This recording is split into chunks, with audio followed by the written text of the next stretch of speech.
Submit future എന്ന future of കേരളയുടെ രണ്ടാം ഘട്ടമാണ് ഇന്നിവിടെ നടക്കുന്നത്.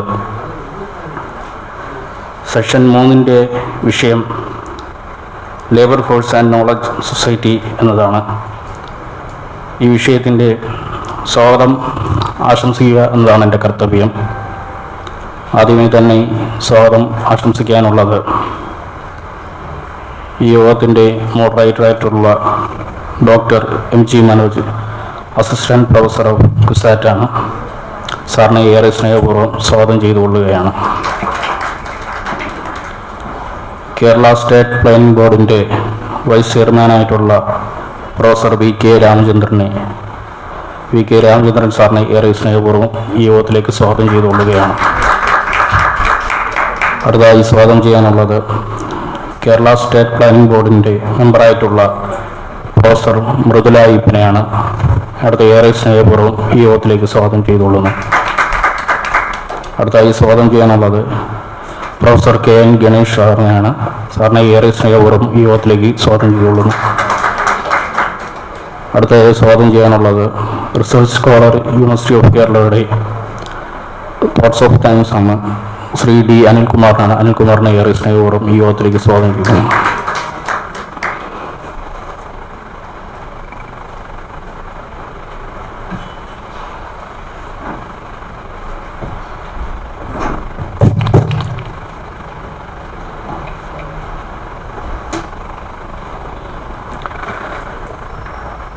A warm good morning to all of you. അഭിനന്ദരെ AKG പഠന ഗവേഷണ കേന്ദ്രവും കേരള യൂണിവേഴ്സിറ്റി യൂണിയനും സംയുക്തമായി സംഘടിപ്പിക്കുന്ന ഭാവി കേരളത്തെക്കുറിച്ചുള്ള യുവ ഗവേഷക കൂട്ടായ്മ, അവരുടെ ആശയവും അതെങ്ങനെ പ്രയോഗത്തിൽ വരുത്താം എന്നുള്ളതുമാണ് ഇന്നത്തെ നമ്മുടെ ഈ സെഷൻ്റെ ഏറ്റവും പ്രധാനപ്പെട്ട വിഷയം. അതിൽ തന്നെ labour force and knowledge society, അധ്വാന ശക്തിയും വിജ്ഞാനാധിഷ്ഠിത സമൂഹവും എന്നുള്ളതാണ് നമ്മുടെ ഇന്നത്തെ ടോപ്പിക്ക്.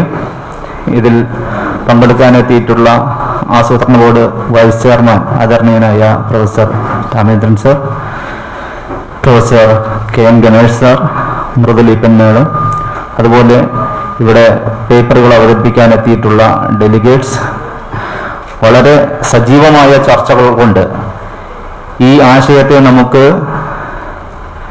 പോളിസി മേക്കേഴ്സിൻ്റെ മുന്നിൽ നല്ല രീതിയിലുള്ള ഒരു ചർച്ചയ്ക്കും സംവാദത്തിനും ഇടവരുത്തുവാൻ സാധ്യമാകുന്ന രീതിയിൽ ചർച്ചകൾ നയിക്കാൻ സാധിക്കുന്ന മുഴുവൻ ഡെലിഗേറ്റ്സിനെയും ഒരിക്കൽ കൂടി സ്വാഗതം ചെയ്തുകൊണ്ട് നമുക്ക് ഈ പരിപാടി ആരംഭിക്കാം. ഇതിൻ്റെ ആമുഖമായി പറയുമ്പോൾ നമുക്കറിയാം, നമ്മൾ ഇന്നലെയാണ് ഈ പരിപാടിയുടെ ഔദ്യോഗികമായ ഉദ്ഘാടനം നിർവഹിച്ചിട്ടുള്ളത്. ഇന്നലെ ഫെബ്രുവരി 28 ദേശീയ ശാസ്ത്ര ദിനം, 35ാമത് ശാസ്ത്രീയ ദിനം കൂടിയാണ് നമ്മൾ ആഘോഷിച്ചിട്ടുള്ളത്.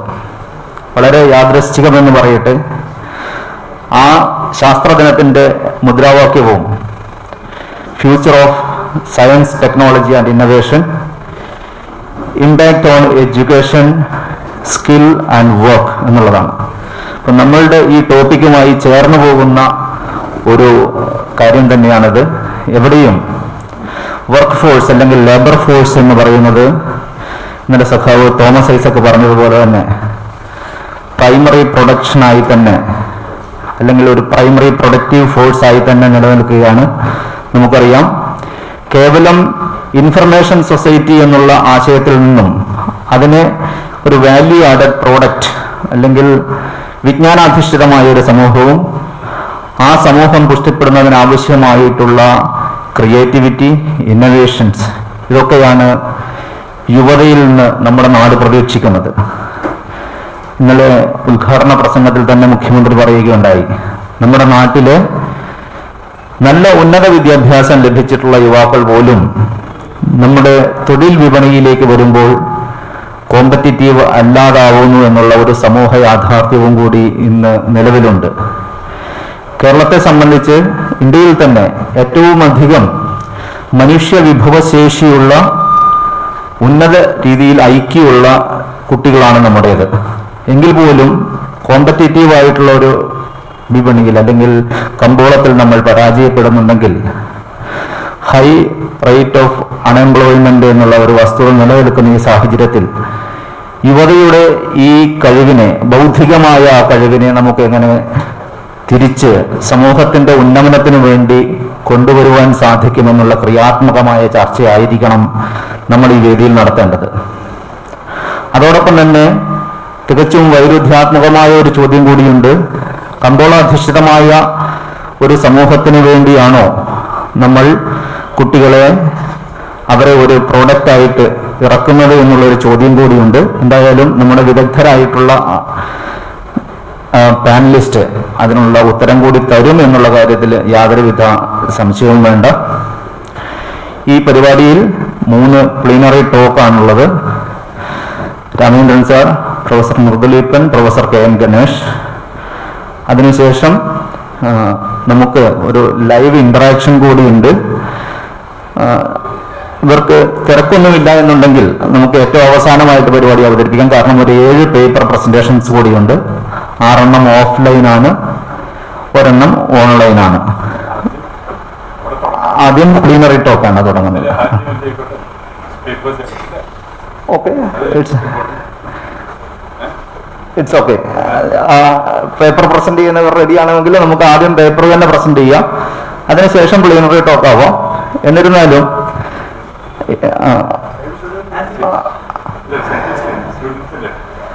ഓക്കെ, യുവതയ്ക്ക് തന്നെ ആവട്ടെ പ്രാധാന്യം. അതെ, അപ്പോ നമുക്ക് റെഡി ആവാം.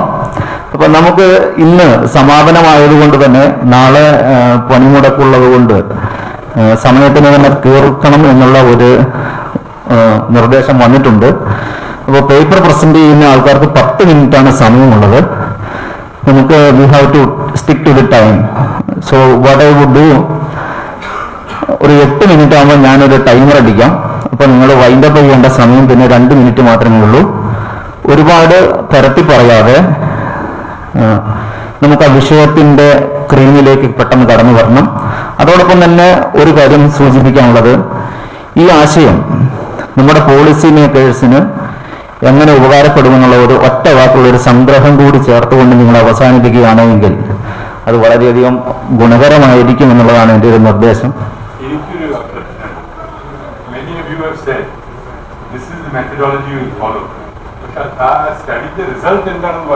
പറഞ്ഞിട്ടില്ല.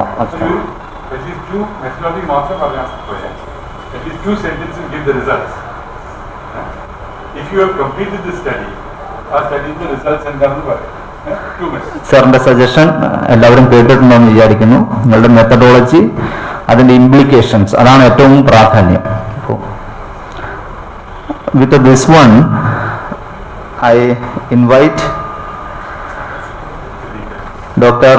Siddik Rabiyath, Assistant Professor, Department of Economics, University of Kerala. His title of presentation is Equipping Micro, Small and Medium Enterprises as the Centripetal of Knowledge Economy, Possibilities and Challenges. So please stick to the time, and at the end you just highlight the implications of your work for the further development of Kerala, especially future Kerala. Thank you.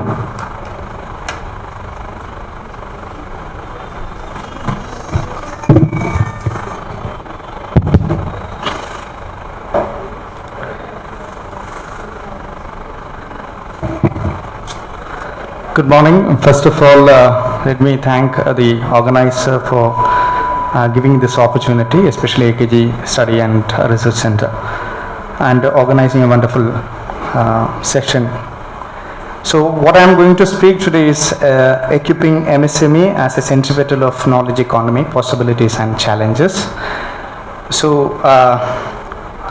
my concern is in fact placing education as the center of knowledge economy invites basically anxieties such as what kind of focus we give on education to advance the economy into the next level, as well as how that make the economy competitive to realize the challenges in such a drive? These are the two questions which in fact I'm going to talk, and these questions in fact resonated yesterday by the speech of our Chief Minister as well as Finance Minister Pinarayi Vijayan, as well as Thomas Isaac rightly pointed this. So therefore what I would like to place here is equally a reaction to anyone who which in fact wish to delve into this realm of knowledge economy. So in my mind the question arises not only due to the anxiety of opportunity, but also in the journey of dreaming or marching towards a new Kerala. So that is the idea, and hence our vision need to be afresh. That is the proposition which we need to basically have. And the background in which I would like to talk is actually when the global services market of Kerala is facing a setback because of the inward-looking policies of many countries, and Takat and other things are the recent example, which is in turn displaces the labor force from abroad. That is in fact poses challenges and also the absorption of the domestic agricultural services is basically a reality that is also making a challenge.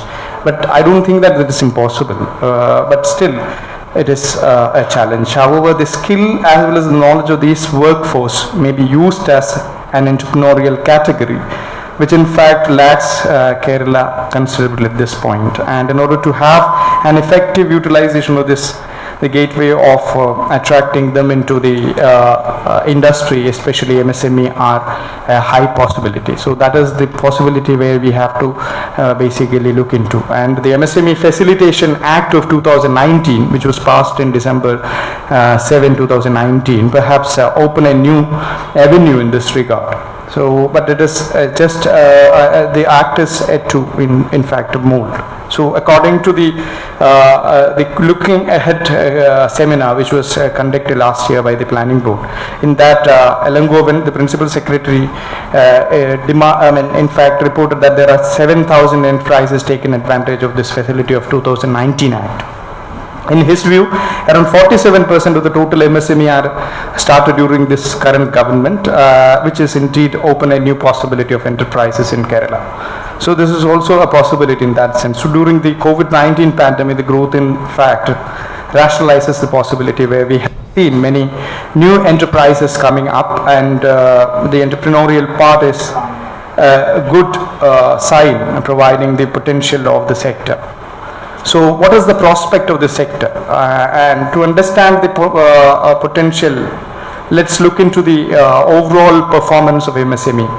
So out of the NSSO in 73rd round data, which was compiled and incorporated non-agricultural enterprises as the following composition, especially when you talk about the MSME, which is you have manufacturing services MSME. So out of that you have micro, small and medium enterprises. In that manufacturing, 99.665% of total micro enterprises are under manufacturing. Again, that the small is only 0.3341% and medium is 0.0004%. So total 100%, which is comprises 31% of the total MSME sector.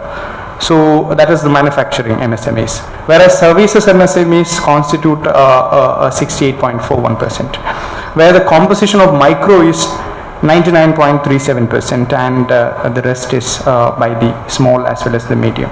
So the service-based MSME has a high potential in the country, and therefore in Kerala it is particularly having a high possibility.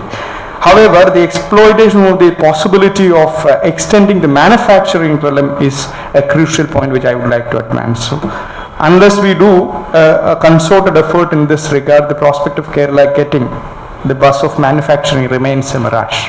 So that is the whole argument which I would like to advance. And in the observation of Rabiyath, that the contribution of MSMEs to our economy is the following. That is, in GVA terms it is 29%, GDP terms 31%, export terms 45%, and number of workers 55.8 million people were working in this.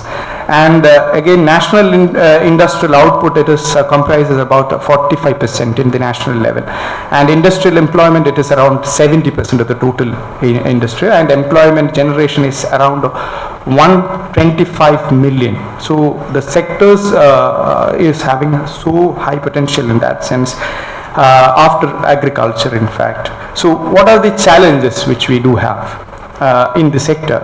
Though we have policies of the national and state level, the following issues are pertinent in this MSME and growth of MSME. We don't have actually a very strong MSME base. That is why this presentation makes its own sense. So the credit availability is being actually treated post as one of the foremost problem, especially when a fall in credit availability can be seen everywhere in that. Especially in on-food crop and industry, the credit growth was been falling. That is from 2010-11, 20 out of the total availability, 20.65 was the availability of out of the composition, which has fallen to 6.72%. Why 2010? Because we do have a national policy on MSME from 2010, but there is no concerted effort from the part of this government, though we say that we need to have. So where comes this importance of interfering MSME and making our own policy of MSME? Second one is the problem of in skilling, okay, especially in the manufacturing sector, making availability of skilled labor force in that sense. So though the skilling policy was the fundamental concept of the policies of MSME, concerted effort are missing in national level as well as state level. So why? Because even we having 12 minutes,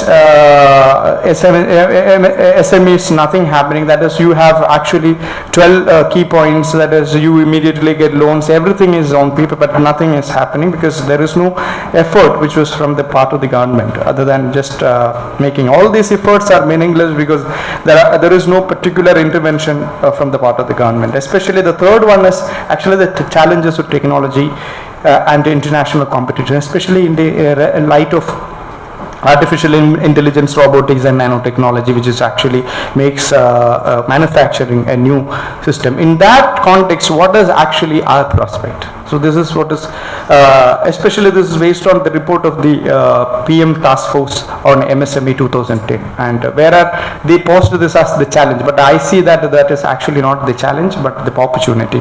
So we can ensure that the credit through different banks, especially the Kerala Bank, or we can explore the possibility through the cooperative banks, etc., to make availability credit, and high cost of credit can be actually sorted out because there is no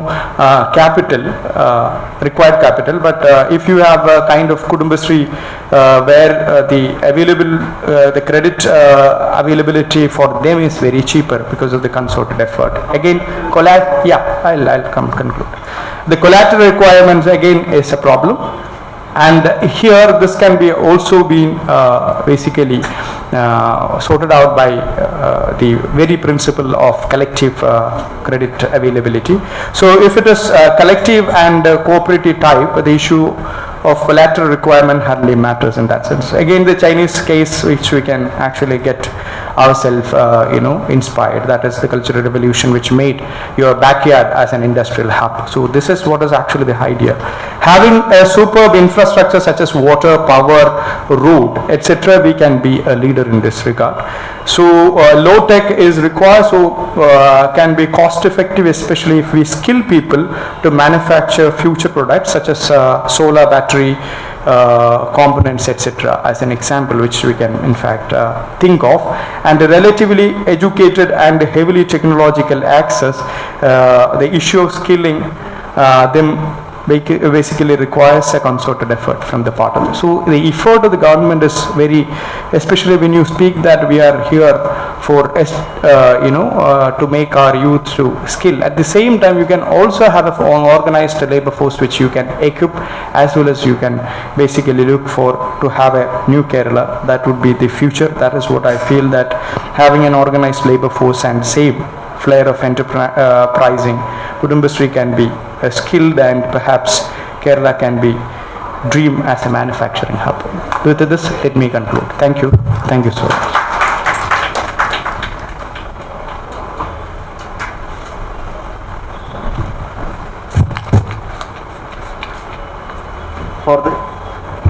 For the second presentation, the presenter has not yet arrived so far. So I invite the third presenter, exploring the impact of COVID-19 on traditional rural industries, the case of village pottery in North Kerala by Aravindh P from Cochin University of Science and Technology.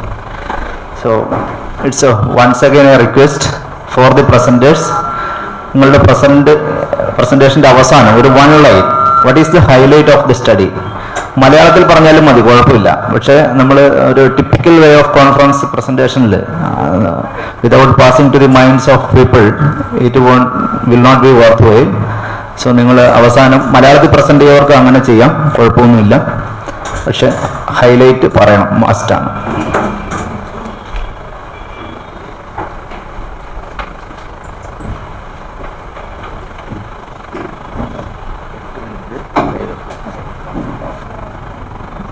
ബഹുമാനപ്പെട്ട VK Ramachandran sir, Mridul madam, KN Ganesh sir, പരിപാടിയുടെ മോഡറേറ്ററായ Manoj sir, ഗവേഷക വിദ്യാർത്ഥി സുഹൃത്തുക്കളെ, ഇന്നലെ നമ്മുടെ ധനമന്ത്രി Shri TM Thomas Isaac പറഞ്ഞ് നിർത്തിയ ഒരു പോയിന്റിൽ നിന്നാണ് എൻ്റെ പ്രസന്റേഷൻ ഞാൻ തുടങ്ങുന്നത്. അല്ലെ, അദ്ദേഹത്തിന് അവസാനം വന്ന ചോദ്യം കേരളത്തിലെ ആർട്ടിസൻ ഗ്രൂപ്പ്സായ മൺപാത്ര നിർമ്മാണം ചെയ്യുന്നവർ, അല്ലെങ്കിൽ കൈത്തറി മേഖല, അല്ലെങ്കിൽ എന്താ പറയുക ആശാരിമാർ മുതലായ വിഭാഗങ്ങളെ നമുക്ക് ഓൺട്രപ്രനോറിയൽ ക്ലാസ് ആയി കാണാൻ പറ്റുമോ എന്നാണ് അദ്ദേഹത്തിന് വന്ന അവസാനത്തെ ചോദ്യം. അദ്ദേഹം അതിന് കൊടുത്ത മറുപടി അവർ ആർട്ടിസൻ ഗ്രൂപ്പ്സ് ആയതുകൊണ്ട് നമുക്ക് ഓൺട്രപ്രനേഴ്സ് ആയി കാണാൻ കഴിയില്ല എന്നാണ്. ഇപ്പൊ ഞങ്ങളുടെ വിഷയം എങ്ങനെയാണ് COVID-19 മഹാമാരി കേരളത്തിലെ പരമ്പരാഗത വ്യവസായങ്ങളെ ബാധിച്ചതെന്നാണ്. ഞങ്ങൾ 3 എണ്ണമാണ് എടുത്തത്. ഇപ്പൊ ഇവിടെ പ്രസന്റ് ചെയ്യുന്നത് മൺപാത്ര നിർമ്മാണം മാത്രമാണ്. ഇപ്പോൾ നമുക്കറിയാം, ഇത് വല്ലാതെ ഞാൻ എലാബറേറ്റ് ചെയ്യുന്നില്ല. നമുക്കറിയാം എത്രത്തോളം നമ്മുടെ സമ്പദ്ഘടനയിൽ COVID-19 മഹാമാരി എത്രത്തോളം അതിനെ ബാധിച്ചു എന്ന് നമുക്ക് അറിയാവുന്നതാണ്. ഇന്ത്യയിൽ ചരിത്രത്തിൽ ആദ്യമായി തന്നെ 24% കഴിഞ്ഞ സാമ്പത്തിക വർഷത്തിന്റെ 2ാം പാദത്തിൽ സമ്പദ്ഘടന ചുരുങ്ങിയിട്ടുണ്ട്. നമ്മൾ പത്രങ്ങളിലൊക്കെ ഇഷ്ടംപോലെ കാണുന്നത് കൊണ്ട് ഞാൻ അതിലേക്ക് അധികം എക്സ്പാൻഡ് ചെയ്യാൻ ഉദ്ദേശിക്കുന്നില്ല. കേരളത്തിലെ കളിമൺപാത്ര നിർമ്മാണ വ്യവസായം എന്ന് പറയുന്നത് ഏകദേശം 14 ജില്ലകളിലുമുള്ള 5 or 6 പ്രത്യേക സമുദായങ്ങൾ മാത്രം പ്രാക്ടീസ് ചെയ്യുന്ന ഒരു ഇക്കണോമിക് പ്രൊഡക്ഷൻ പ്രോസസ്സാണ്, അല്ലെങ്കിൽ ഒരു ആർട്ടിസൻ ഗ്രൂപ്പ്സ് ആണ്. അപ്പൊ ഞങ്ങൾ ഈ പഠനത്തിൽ പ്രധാനമായും എടുത്തിട്ടുള്ളത് തൃശ്ശൂർ മുതൽ വടക്കോട്ട്, തൃശ്ശൂർ മുതൽ കണ്ണൂർ വരെയുള്ള ജില്ലകളിലുള്ള കുമ്പാരൻ എന്ന ഒരു സ്പെസിഫിക് കമ്മ്യൂണിറ്റിയുടെ ബേസിലാണ് ഞങ്ങൾ ഈ പഠനം നടത്തിയിട്ടുള്ളത്. ഒരു മിക്സഡ് മെത്തഡോളജി, സങ്കര രീതി ശാസ്ത്രം രീതിയിൽ മിക്സഡ് മെത്തഡോളജിയാണ് ഉപയോഗിച്ചത്. ക്വാണ്ടിറ്റേറ്റീവായി 204 കുടുംബങ്ങളെ, 204 പ്രൊഡക്ഷൻ യൂണിറ്റ്സിനെ ഞങ്ങൾ സർവേ ചെയ്തിട്ടുണ്ട്. അതിൻ്റെ കൂടെ അതിൽ തന്നെ 25ഓളം പല പ്രായങ്ങളിൽ സ്ത്രീകളും പുരുഷന്മാരുമായിട്ടുള്ള പല ടെക്നോളജി അല്ലെങ്കിൽ പല രീതിയിൽ പ്രൊഡക്ഷൻ പ്രോസസ്സ് ചെയ്യുന്നവരെ ഇൻഡെപ്ത് ഇന്റർവ്യൂസ് നടത്തിയിട്ടുണ്ട്. 2 റൗണ്ട് FGD നടത്തിയിട്ടുണ്ട്. അതായത് ആദ്യത്തെ ഘട്ടം വരുന്നത് 2019 ജനുവരി മുതൽ ഏപ്രിൽ വരെയും, 2ാം ഘട്ടം COVID-19 പാൻഡമിക് വന്ന് അവർ ഒരുവിധം തകർച്ചയിൽ നിൽക്കുന്നൊരു പോയിന്റിലാണ്. അതായത് കഴിഞ്ഞ വർഷം ഡിസംബർ മുതൽ ഒരു 2 ആഴ്ച മുന്നേ വരെ 2021 ഫെബ്രുവരി വരെ ആണ് 2ാം ഘട്ടം ഞങ്ങൾ ഇതിന്റെ പഠനം നടത്തിയത്. അപ്പോൾ ഇതിനെ ഞങ്ങൾ 3ആക്കി തിരിച്ചിട്ടുണ്ട്. അതായത് ഇവർ ഏത് രീതിയിലുള്ള ഉൽപ്പന്നങ്ങളാണ് ഉണ്ടാക്കുന്നത്, അതൊരു കാറ്റഗറൈസേഷൻ. രണ്ടാമത്തേത് ഇവർ ഏത് രീതിയിലാണ് ലേബർ ഫോഴ്സിന്റെ യൂട്ടിലൈസേഷൻ വരുന്നത് എന്നുള്ളതാണ്. ഇത് വീടുകളിലെ ഈ ഒരു കുടുംബത്തിലെ വ്യക്തികൾ മാത്രം തൊഴിലെടുത്ത് പരമ്പരാഗത രീതിയിൽ ചട്ടിയും അല്ലെങ്കിൽ കലവും പോലെയുള്ള പാത്രങ്ങൾ മാത്രം ഉണ്ടാക്കുന്നതിന് സ്മോൾ സ്കെയിൽ ട്രഡീഷണൽ അല്ലെങ്കിൽ ചെറുകിട വ്യവസായം എന്നുള്ള നിലയ്ക്കാണ് കാറ്റഗറൈസ് ചെയ്തിരിക്കുന്നത്. അതായത് ഇതേ ഐറ്റങ്ങൾ തന്നെ അവര് പുറമേ നിന്ന് ആൾക്കാരെ ജോലിക്ക് എടുക്കുന്നുണ്ട്. ഇത് ഹയർഡ് ലേബർ യൂസ് ചെയ്യുന്നുണ്ടെങ്കിൽ അത് ലാർജ് സ്കെയിൽ ട്രഡീഷണലായും, ഇതിൽ തന്നെ പ്രോഡക്റ്റ് ഇന്നോവേഷൻ കൊണ്ടുവന്ന് മ്യൂറൽസോ അല്ലെങ്കിൽ നമ്മുടെ കിണറ്റിലിറക്കുന്ന റിങ്ങോ പോലെയുള്ള ഐറ്റങ്ങൾ ഉണ്ടാക്കുന്നുണ്ടെങ്കിൽ നല്ല രീതിയിൽ വരുമാനം ഉണ്ടാക്കുന്ന സസ്റ്റൈനബിൾ ആയ യൂണിറ്റ്സ് ആണെങ്കിൽ ലാർജ് സ്കെയിൽ മോഡൽ എന്നാണ് കാറ്റഗറൈസ് ചെയ്തിട്ടുള്ളത്. ഇക്കണോമിക്സ് ആയതുകൊണ്ട് തന്നെ കുറച്ച് സ്റ്റാറ്റിസ്റ്റിക്കൽ ടെക്നിക്സ് ഉപയോഗിച്ചിട്ടുണ്ട്. ഒരു 2-way അനോവ ഉണ്ട്, പിന്നെ ഒരു ലോജിക് മോഡൽ ഉണ്ട്. ഇതിന്റെ റീസൺസ് എന്തൊക്കെയാണെന്ന് കാണിക്കാൻ വേണ്ടിയിട്ടും അനോവ യൂസ് ചെയ്തിരിക്കുന്നത് 3 കാറ്റഗറൈസേഷൻ ഏത് രീതിയിലാണ് അവർ ആ ഇക്കണോമിക് ലോസ് വന്നതെന്ന് നോക്കാനാണ് അനോവ യൂസ് ചെയ്തിട്ടുള്ളത്. ജീവിത നിലവാരം നോക്കുകയാണെങ്കിൽ ഭൂരിഭാഗം കുടുംബങ്ങളും BPL അന്ത്യോദയമാണ്. BPL ആണ് കൂടുതൽ. APL കുടുംബങ്ങൾ വളരെ കുറവാണ് നമുക്ക് നോക്കുകയാണെന്നുണ്ടെങ്കിൽ. പക്ഷെ അതിൽ തന്നെ ഈ സ്മോൾ സ്കെയിൽ ട്രഡീഷണൽ എന്ന് പറയുന്ന വിഭാഗത്തിൽ APL കുടുംബങ്ങളുടെ എണ്ണം വളരെ കുറവാണ്. കമ്പാരിറ്റീവ്ലി ശതമാനക്കണക്ക് കുറവാണ്. നമ്മൾ LST LSM ഗ്രൂപ്പുകൾ എടുക്കുകയാണെന്നുണ്ടെങ്കിൽ APL കുടുംബങ്ങളുടെ പ്രൊപ്പോർഷൻ കൂടുതലായി നമുക്ക് കാണാൻ കഴിയും. വീടിന്റെ നിലവാരം എടുക്കുകയാണെങ്കിൽ പോലും കൂടുതലും വളരെ മോശമായതാണ്, അല്ലെങ്കിൽ വളരെ മികച്ച രീതിയിലുള്ള വീടുകളൊന്നും ഒരു കുടുംബത്തിന് കാണാൻ കഴിഞ്ഞിട്ടില്ല സർവേയില്. ചിലർക്ക് തരക്കേടില്ലാത്ത രീതിയിൽ, കുറച്ചു പേർക്ക് നല്ല രീതിയിൽ, നല്ല സാമ്പത്തികമായി സസ്റ്റൈനബിൾ ആയ യൂണിറ്റ്സ് ആണെന്നുണ്ടെങ്കിൽ അവർക്ക് നല്ല രീതിയിലുള്ള വീടുകൾ കാണുന്നുണ്ട്. 2 ബെഡ്റൂം അല്ലെങ്കിൽ മുകളിൽ നമ്മുടെ വാർത്തിട്ടുള്ള ടൈലൊക്കെ ഫ്ലോറിങ് ചെയ്തിട്ടുള്ള വീടുകളാണ് നല്ല രീതിയിലുള്ളതെന്ന് നമ്മൾ കാണുന്നത്. വീടിന്റെ വലിപ്പം എടുക്കുകയാണെങ്കിൽ തന്നെ ഈ സ്ലൈഡിലില്ലാന്ന് തോന്നുന്നു. വീടിന്റെ വലിപ്പം നമ്മൾ നോക്കുകയാണെങ്കിൽ തന്നെ കൃത്യമായിട്ട് മാറ്റം കാണാൻ കഴിയും. അതായത് കൂടുതൽ സാമ്പത്തികമായി ഭദ്രതയുള്ള വീടുകൾക്ക് കുറച്ചും കൂടി വലിയ വീടുകളും കുറച്ചുകൂടി ഭൂമി ഉള്ളതായിട്ട് നമുക്ക് കാണാൻ കഴിയും. SST എന്ന് വെച്ചാൽ small scale traditional, large scale traditional, large scale model. കടബാധ്യത നോക്കുകയാണെങ്കിൽ കൂടുതലും കടമുള്ള കുടുംബങ്ങളാണ്. എങ്ങനെയാ സാറേ? ഇല്ല, അത് ഇൻകത്തിന്റെ ബേസിലല്ല, അത് അവരുടെ പ്രൊഡക്ഷൻ പ്രോസസ്സിന്റെ ബേസിലാണ്. പ്രൊഡക്ട്സ് ആൻഡ് ലേബർ യൂട്ടിലൈസേഷന്റെ ബേസിലാണ്. അതായത് is it house hold labour or is it hired labour, is it A combination of the 2 or is it only house hold labour എന്നുള്ളതാണ് ലേബറിന്റെ classification.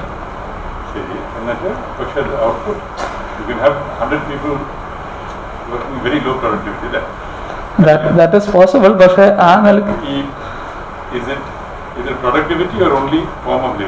only the form of labor. കടബാധ്യത നോക്കുകയാണെങ്കിൽ കൂടുതലും കടമുള്ള കുടുംബങ്ങളാണ്. അതിൽ തന്നെ ഈ പ്രൈവറ്റ് മണി ലെൻഡേഴ്സിനെ, ഇത് ഈ കൊള്ളപ്പലിശയ്ക്ക് കൊടുക്കുന്നവരുടെ കയ്യിൽ നിന്നും കടം എടുക്കാനുള്ള ഒരു പ്രവണത വളരെ കൂടുതൽ കാണുന്നുണ്ട്. ഇന്റർവ്യൂസിൽ പലരും പറഞ്ഞത് അവർക്ക് ബാങ്കിനെ സമീപിക്കുമ്പോൾ ഒരുപാട് പേപ്പർ വർക്ക് വേണം, പലർക്കും പട്ടയമില്ല, അപ്പൊ അതുകൊണ്ട് തന്നെ ബാങ്ക് ലോൺ കിട്ടാൻ ബുദ്ധിമുട്ടുള്ളതായിട്ട് ഒരുപാട് പേര് പറഞ്ഞിരുന്നു. പിന്നെ കടം ഉപയോഗിക്കുന്നത് കൂടുതലായും അവരുടെ ഈ എന്താ പറയുക റീപ്രോസസ്സിന് വേണ്ടി തന്നെയാണ്, അല്ലെങ്കിൽ പിന്നെ കൂടുതലും വീടിന്റെ നിർമ്മാണത്തിന് വേണ്ടിയൊക്കെയാണ് ഉപയോഗിക്കുന്നത്. ഇതാണ് അതിന്റെ വാർഷിക വരവ് ചെലവ് കണക്ക് കാണിക്കുന്നത്. നമ്മൾ ഈ ഇമ്പ്യൂട്ടഡ് ലേബർ കോസ്റ്റ് എന്ന് പറഞ്ഞത് അത് കൂട്ടിക്കണ കാരണം എന്താണെന്ന് വെച്ച് കഴിഞ്ഞാൽ, നമ്മൾ ഒരു തൊഴിലെടുക്കുമ്പോൾ നമ്മൾ അതിന് എത്ര സമയം ചെലവാക്കുന്നതിന് നമ്മൾ നമ്മുടെ വേതനം കണക്കാക്കാറില്ല. അല്ല സാർ, പെർ യൂണിറ്റ് ആണ്. ഒരു പ്രൊഡക്ഷൻ യൂണിറ്റിന്റെ ആനുവൽ കോസ്റ്റ് ആൻഡ് റിട്ടേൺസ് ആണ് ചെയ്തിരിക്കുന്നത്.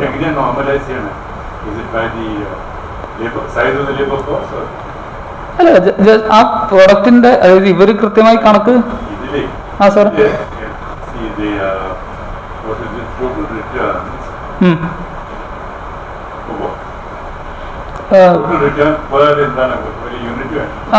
ഇത് ആനുവൽ എത്ര അവർക്ക് റിട്ടേൺസ് ഉണ്ട് എന്നുള്ളതാണ് അവർ ചോദിച്ചിരിക്കുന്നത് നമ്മൾ from the sales of the items.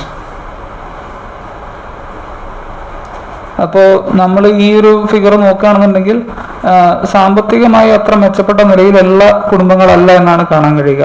ഇവർ ഇപ്പൊ പ്രൊഡക്റ്റ് ഇന്നോവേഷൻസ് കൊണ്ടുവന്നിട്ടുള്ളവരാണ് എന്നുണ്ടെങ്കിൽ അവർക്ക് പിന്നെ കുറച്ചുകൂടി നല്ല രീതിയിൽ വരുമാനമുണ്ട്. പക്ഷെ ട്രഡീഷണൽ രീതിയിൽ മാത്രം പ്രൊഡക്ഷൻ നടക്കുന്നവർക്ക്, അല്ലെങ്കിൽ ഹൗസ് ഹോൾഡ് ലേബർ മാത്രം യൂസ് ചെയ്യുന്നവർക്ക് അതിനുള്ള വരുമാനം വളരെ കുറവാണ് നമുക്ക് കാണാൻ കഴിയുക.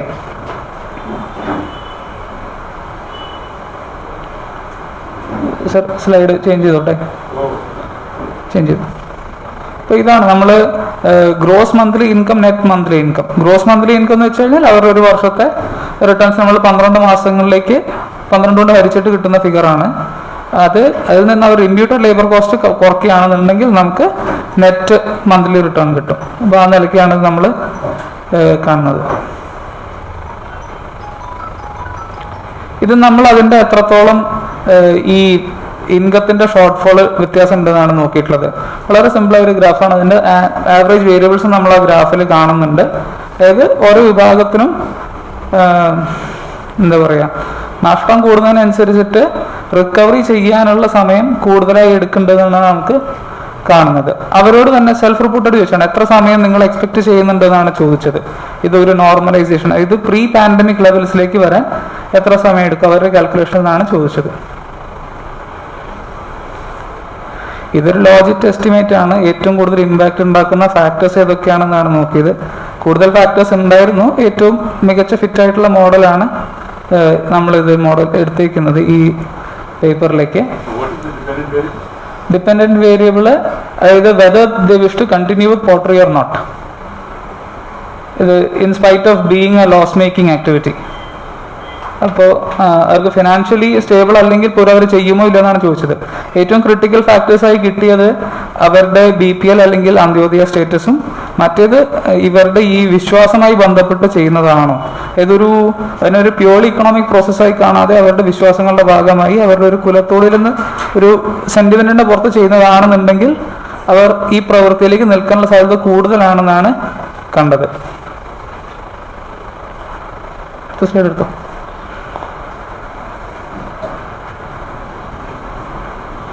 അപ്പോൾ നമുക്ക് എന്ത് ചെയ്യാൻ കഴിയുമെന്ന് ചോദിച്ചു കഴിഞ്ഞാൽ, പൊതുവെ കേരളത്തിൽ കയറോ കൈത്തറിയോ പോലെയുള്ള മേഖലകൾക്ക് മാത്രമാണ് സർക്കാർ തലത്തിൽ പരമ്പരാഗതമായൊരു സപ്പോർട്ട് സിസ്റ്റം ഉള്ളത്. ഇത്തരം മൺപാത്ര നിർമ്മാണം പോലെയുള്ള പ്രവൃത്തികൾക്ക് അത്തരത്തിലൊരു സപ്പോർട്ട് സിസ്റ്റം നിലവിൽ കാര്യക്ഷമമായി പ്രവർത്തിക്കുന്നില്ല എന്നതാണ് ഞങ്ങൾക്ക് മനസ്സിലാക്കാൻ സാധിച്ചത്.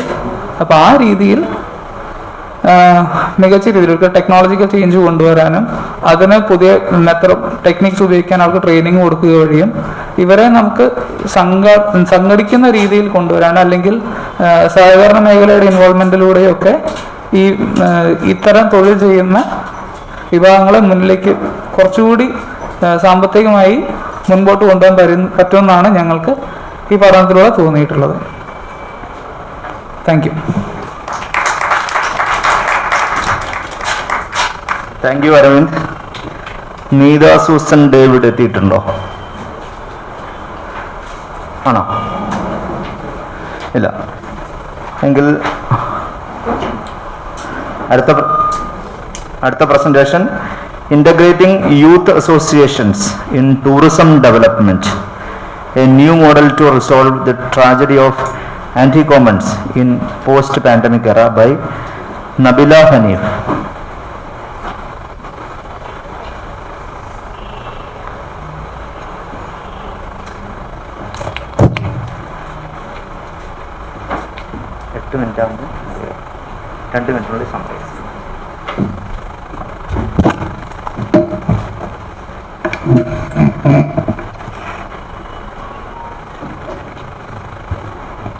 Respected dignitaries and dear young Keralites, a very warm good morning to all.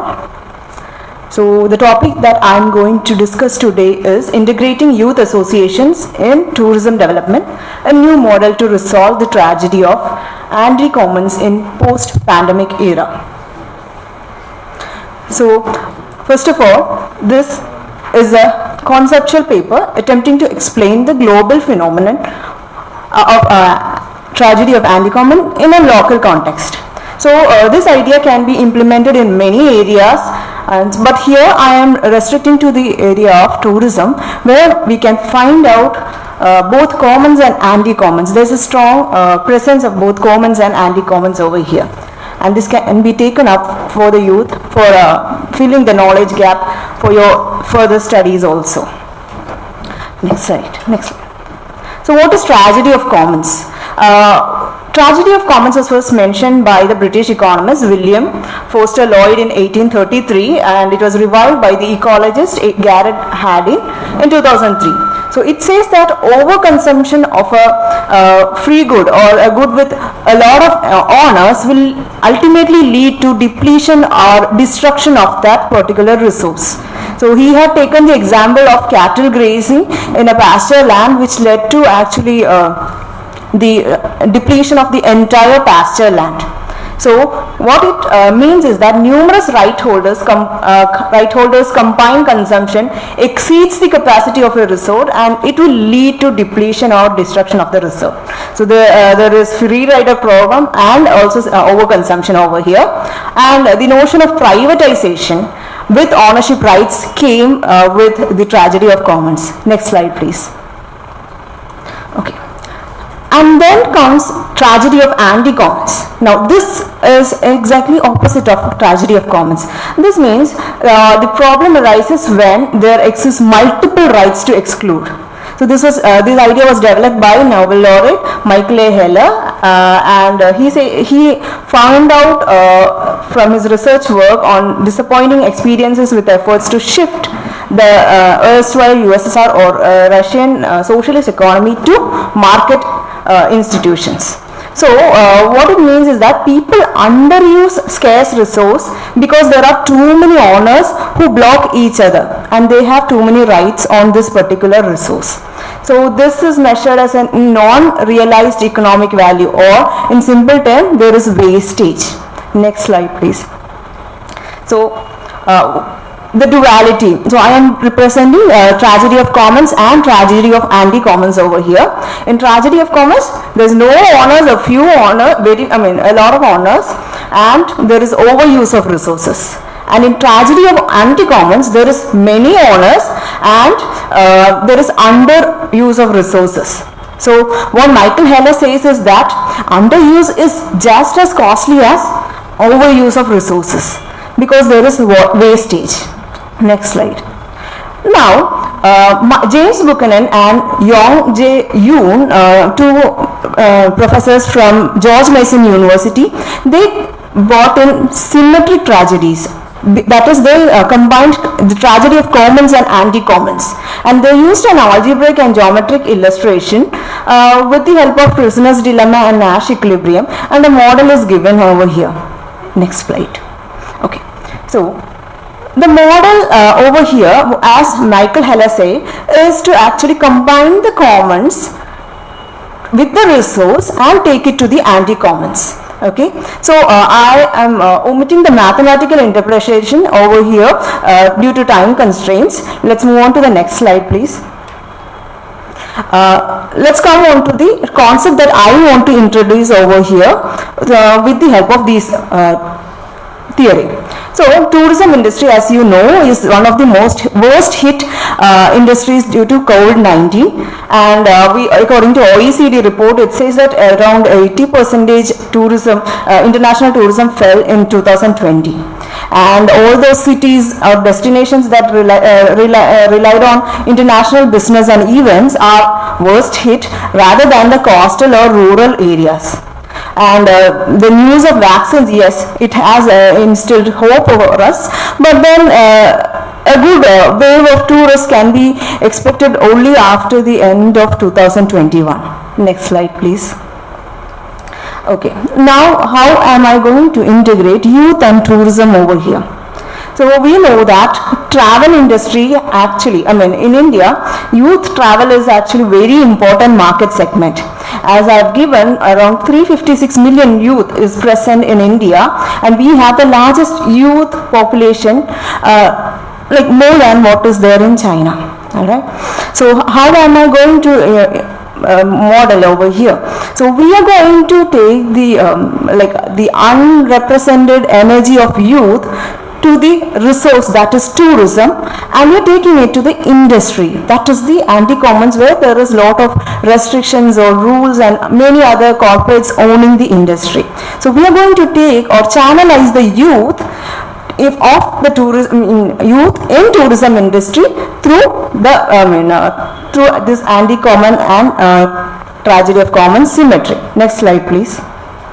So in Kerala, we know, I need not explain too much, we have abundant natural and cultural wealth along with educated and hospitable people. So this is very much needed for the state's tourism industry today. So tourism being the mainstay of our economy, youth participation is necessary in the long run.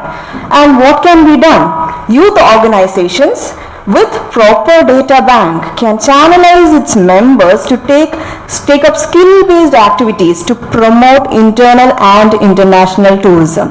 Next slide, please. So, no, the previous slide. Yes, tourism development. How can qualified youth find employment in the tourism sector? So there is the cycling holidays, trekking, hiking, kayaking, bird watching, then wildlife, biodiversity, performing arts classes for national and international tourists, arranging adventure and fun-filled activities, tours for the families, setting handicrafts and sustainable cloth boutique, and even youth can take up travel as an option of education where they can go through they can travel and spread the word of adventure, social work and conservation all throughout. Next slide, please. We have an example of Wiley folklore group. It's a group of youngsters in Arangatukara, Thrissur, who undertake bamboo music, and they also are into promoting tourism through handloom, the depleting handloom population in Kutambuli area. So you can actually visit their website wiley.org and find out their initiatives. Next slide, please. Yes, sir. Now, what I am proposing is about responsible youth tourism. Responsible youth tourism was developed in 2007, involving elected representatives, policymakers, industries, etc., to give due weightage to social, economic, and environmental aspects. Now, this policy need to be revived by involving active participation of youth in responsible tourism by seeking innovative and entrepreneurship as well as employability opportunities. So using tourism resource mapping of the locality, skilled youth in those areas can reach out to non-conventional income generation ideas and activities to promote tourism. So now we have a bottom-up approach. What I've given is participatory approach in tourism. So we can build a tourism specific mindset like we have in Goa and all. So Kerala is, in Kerala it's high time we set in a tourism specific mindset and set up communication strategy, design, implement participatory actions and draw benefits from the results. So yes, my call is for youth for development, youth power. We have to channelize. We have a lot of youth based associations in Kerala with a lot of members, and these members can, these associations with their members data bank can actually look in for or pull in their ideas and start up initiatives for tourism development in our country. Kerala State Youth Commission, which is an initiative of government of Kerala, has actually the potential of finding out and channelizing youth into employment, less employable areas and fill in the demand and supply gap. Next slide. So I would like to conclude that youth tourism in India is an emerging concept, but it is not yet recognized by the government policies as a niche for travel industry. So I conclude with Garrett Hardin's quote saying that what is good for all of us is going to be good for each of us. So this concept is also an answer for what was presented by three participants in yesterday's first session, that is terrain of arts and culture, where a group of Mohiniyattam or dance artists, physical education people and musicians actually putting their worries of not finding employability chances over here. So my request is that we have employability chances over here. We just need to seek out and do not rely or do not always burden government to find out jobs for us. We find jobs and approach government with our ideas, and I am very sure that our government will always be supportive to help all those initiatives. Thank you. Thank you, Nabilah, for sticking to the time. Next is exploring opportunities during the pandemic. care of explosive growth in the inland aquaculture sector of Trivandrum district by Needa Susan David, Department of Fisheries, Government of Kerala.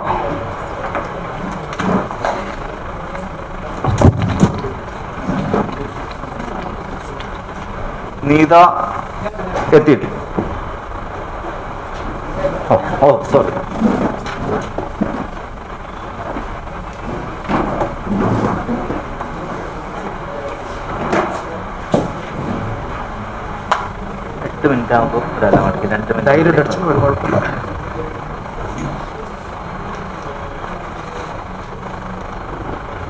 Good morning.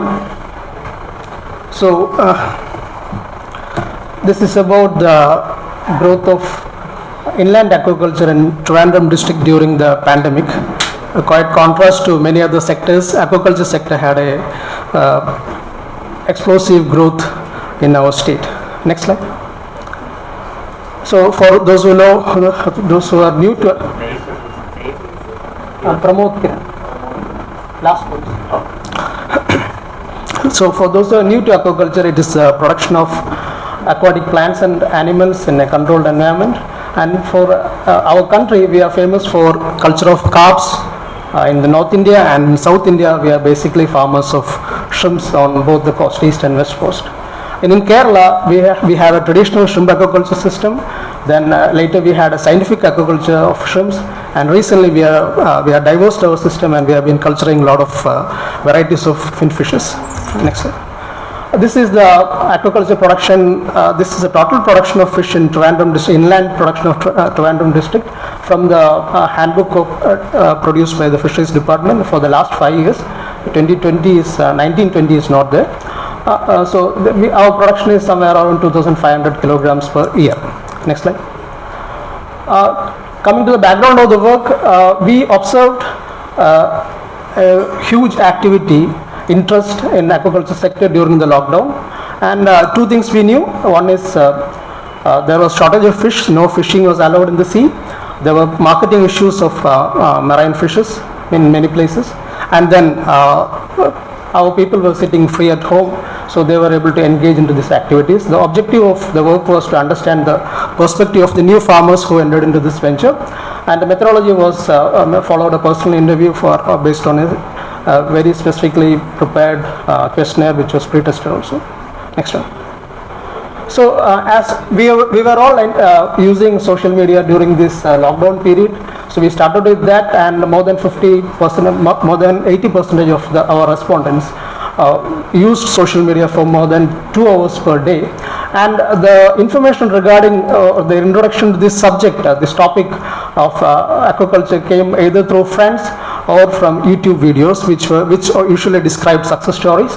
And more importantly, the authorities like Fisheries Department, Agriculture Department, their contribution to these new numbers were only around 10%. So that means most of these people who came into aquaculture during the lockdown period didn't have, or they were not recommended scientifically to start this venture. And 98% of these respondents to our survey agreed that they watched YouTube videos and followed the methods described in YouTube videos, which are usually made as a success story. And 15% of them were active in social media groups regarding promotion of these activities, and many of them visited neighboring farms before they started this culture. Next one. If you see the previous experience of these new farmers, the people who entered into aquaculture in this lockdown period, 49%, that's almost half of them, were doing it for the first time. And even the other half which claimed experience, it was less than 5 years experience in this sector.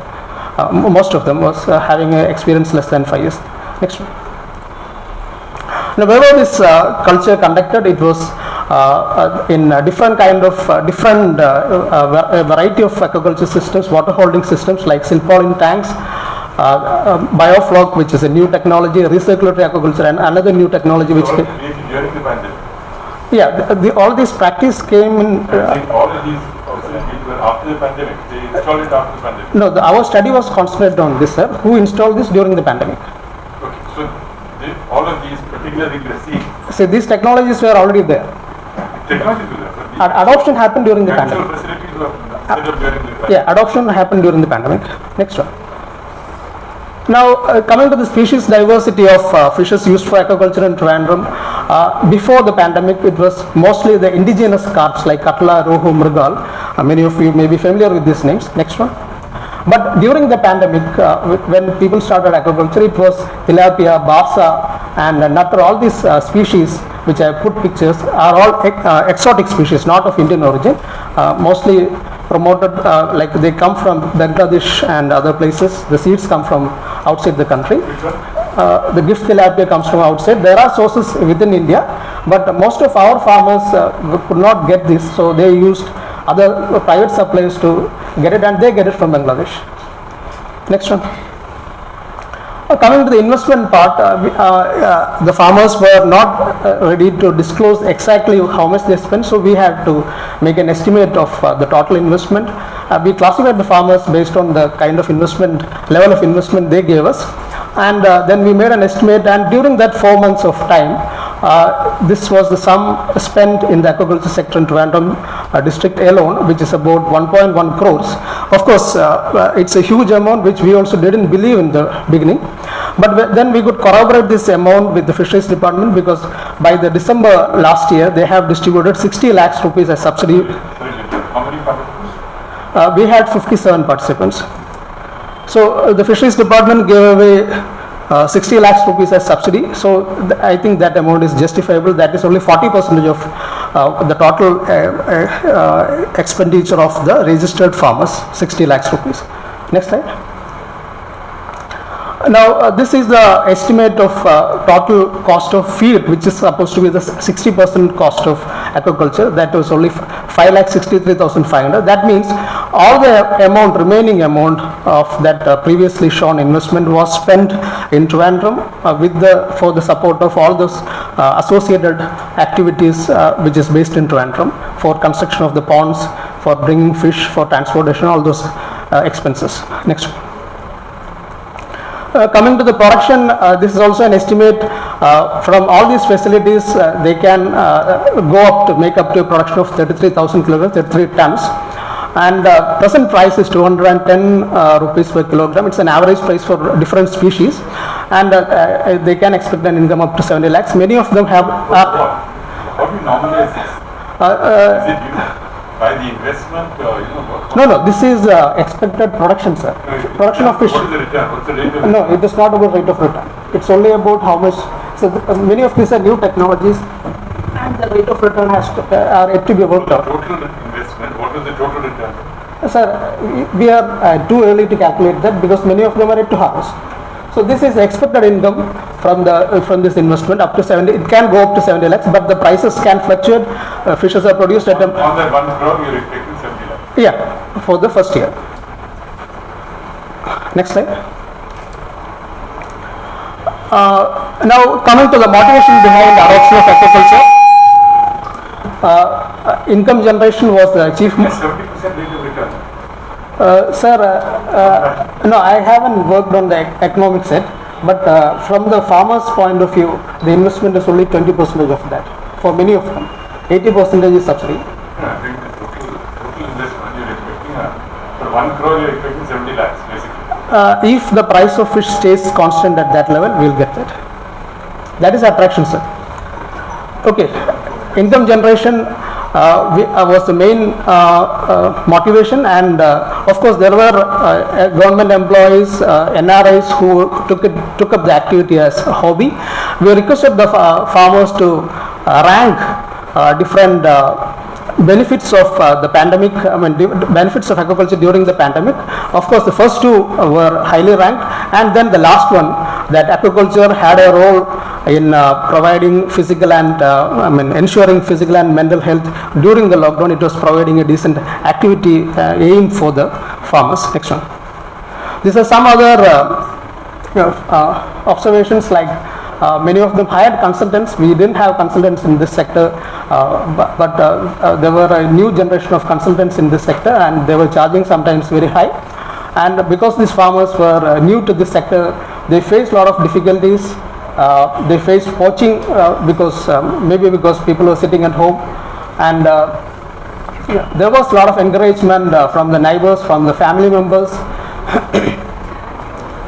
and almost all of them were registered with the Fisheries Department because that enabled them to get the subsidy. Next one.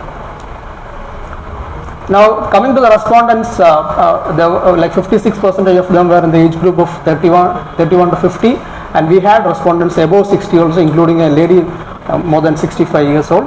Only 9% of the respondents were females, and their educational level, that's significant because more than 50% had an education below bachelor degree level. Below, sorry? Bachelor degree. So what's the reason? Is there a relationship between education qualifications? That some socialist led tells us, I don't know. Next one.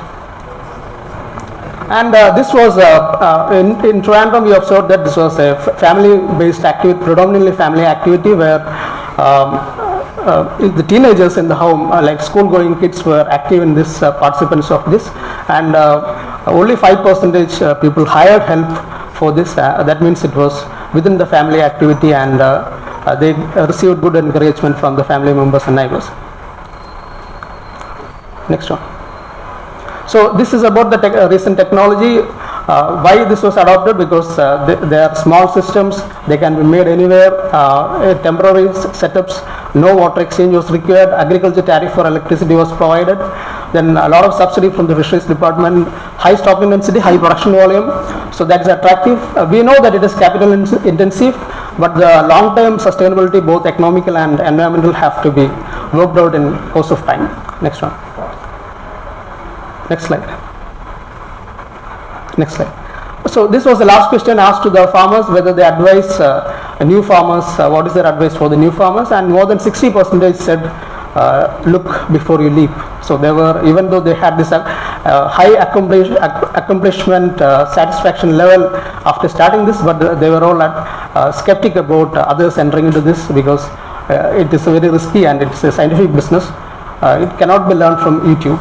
So to conclude, I would say Trivandrum had a huge capital investment in aquaculture sector, which is good in that way. A lot of systems have developed, but these technologies are new, and we are infamous for adopting new technologies. So some socialists will have to work out what is the actual motivation behind this, and we will see what is the sustainability, environmental sustainability of these systems.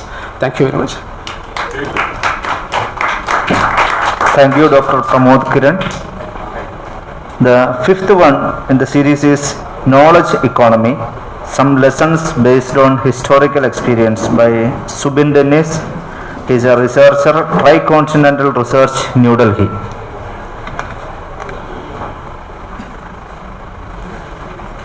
Eight minutes, 2 minutes.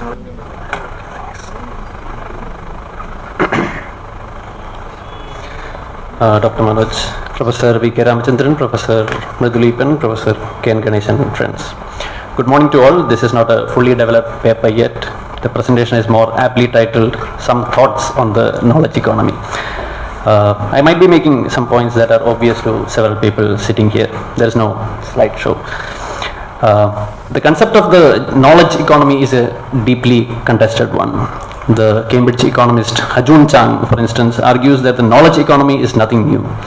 We have always lived in a knowledge economy, in the sense that it has always been a country's command over knowledge or lack of it that made it rich or poor.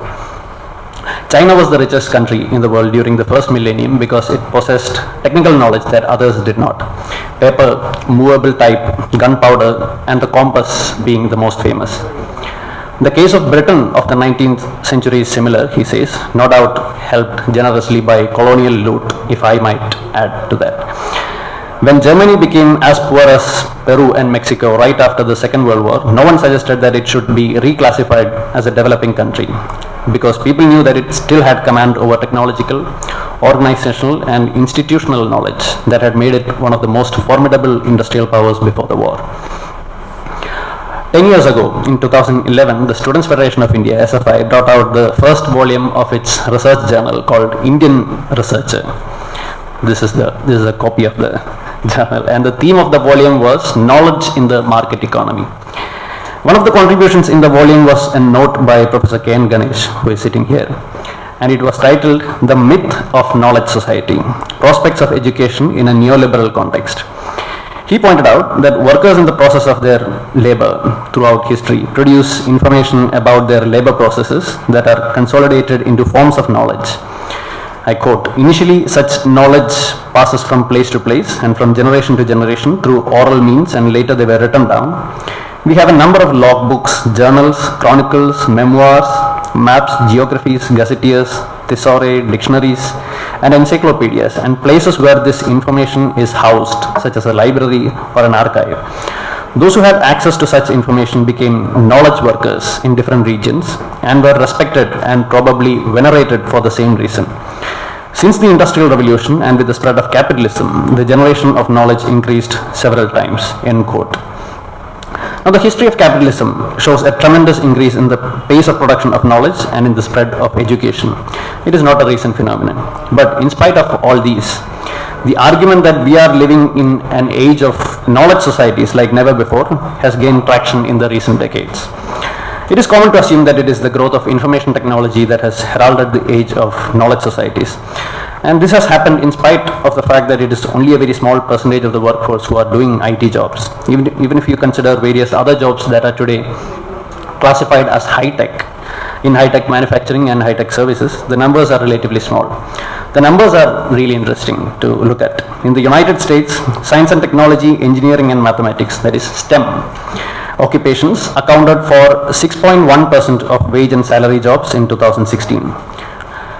And if you look at all the industries which are classified as high-tech manufacturing and high-tech services, they accounted for 9.9% of total wage and salary employment. From 1996 to 2016, the share of employment in these industries have more or less stagnated, staying within a narrow range of 9.2% to 10.1%. Remember, these jobs include jobs that are not STEM.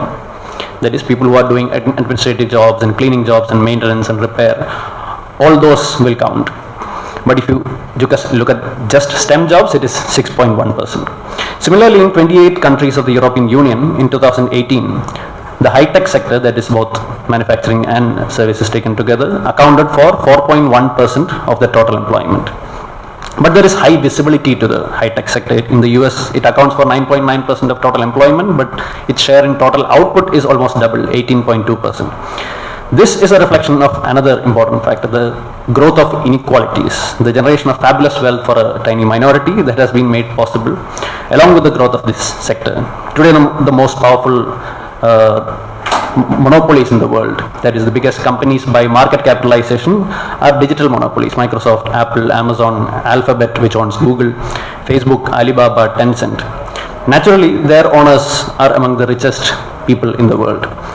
A large part of what has made this possible is intellectual property rights. Many people, of course, confuse intellectual property rights as reward for creativity, but it goes far beyond that. As Prabir Purkaistha points out, intellectual property rights, or IPR, sought to give a cover of individual creativity to legitimize essentially corporate rights, and enormously expanded the scope of these rights. The new IPR regime, coupled with the global trading regime under the World Trade Organization, led to the private appropriation on a grand scale of commonly held biological and knowledge resources of society. IPR allows the owners of these property rights to extract huge rents.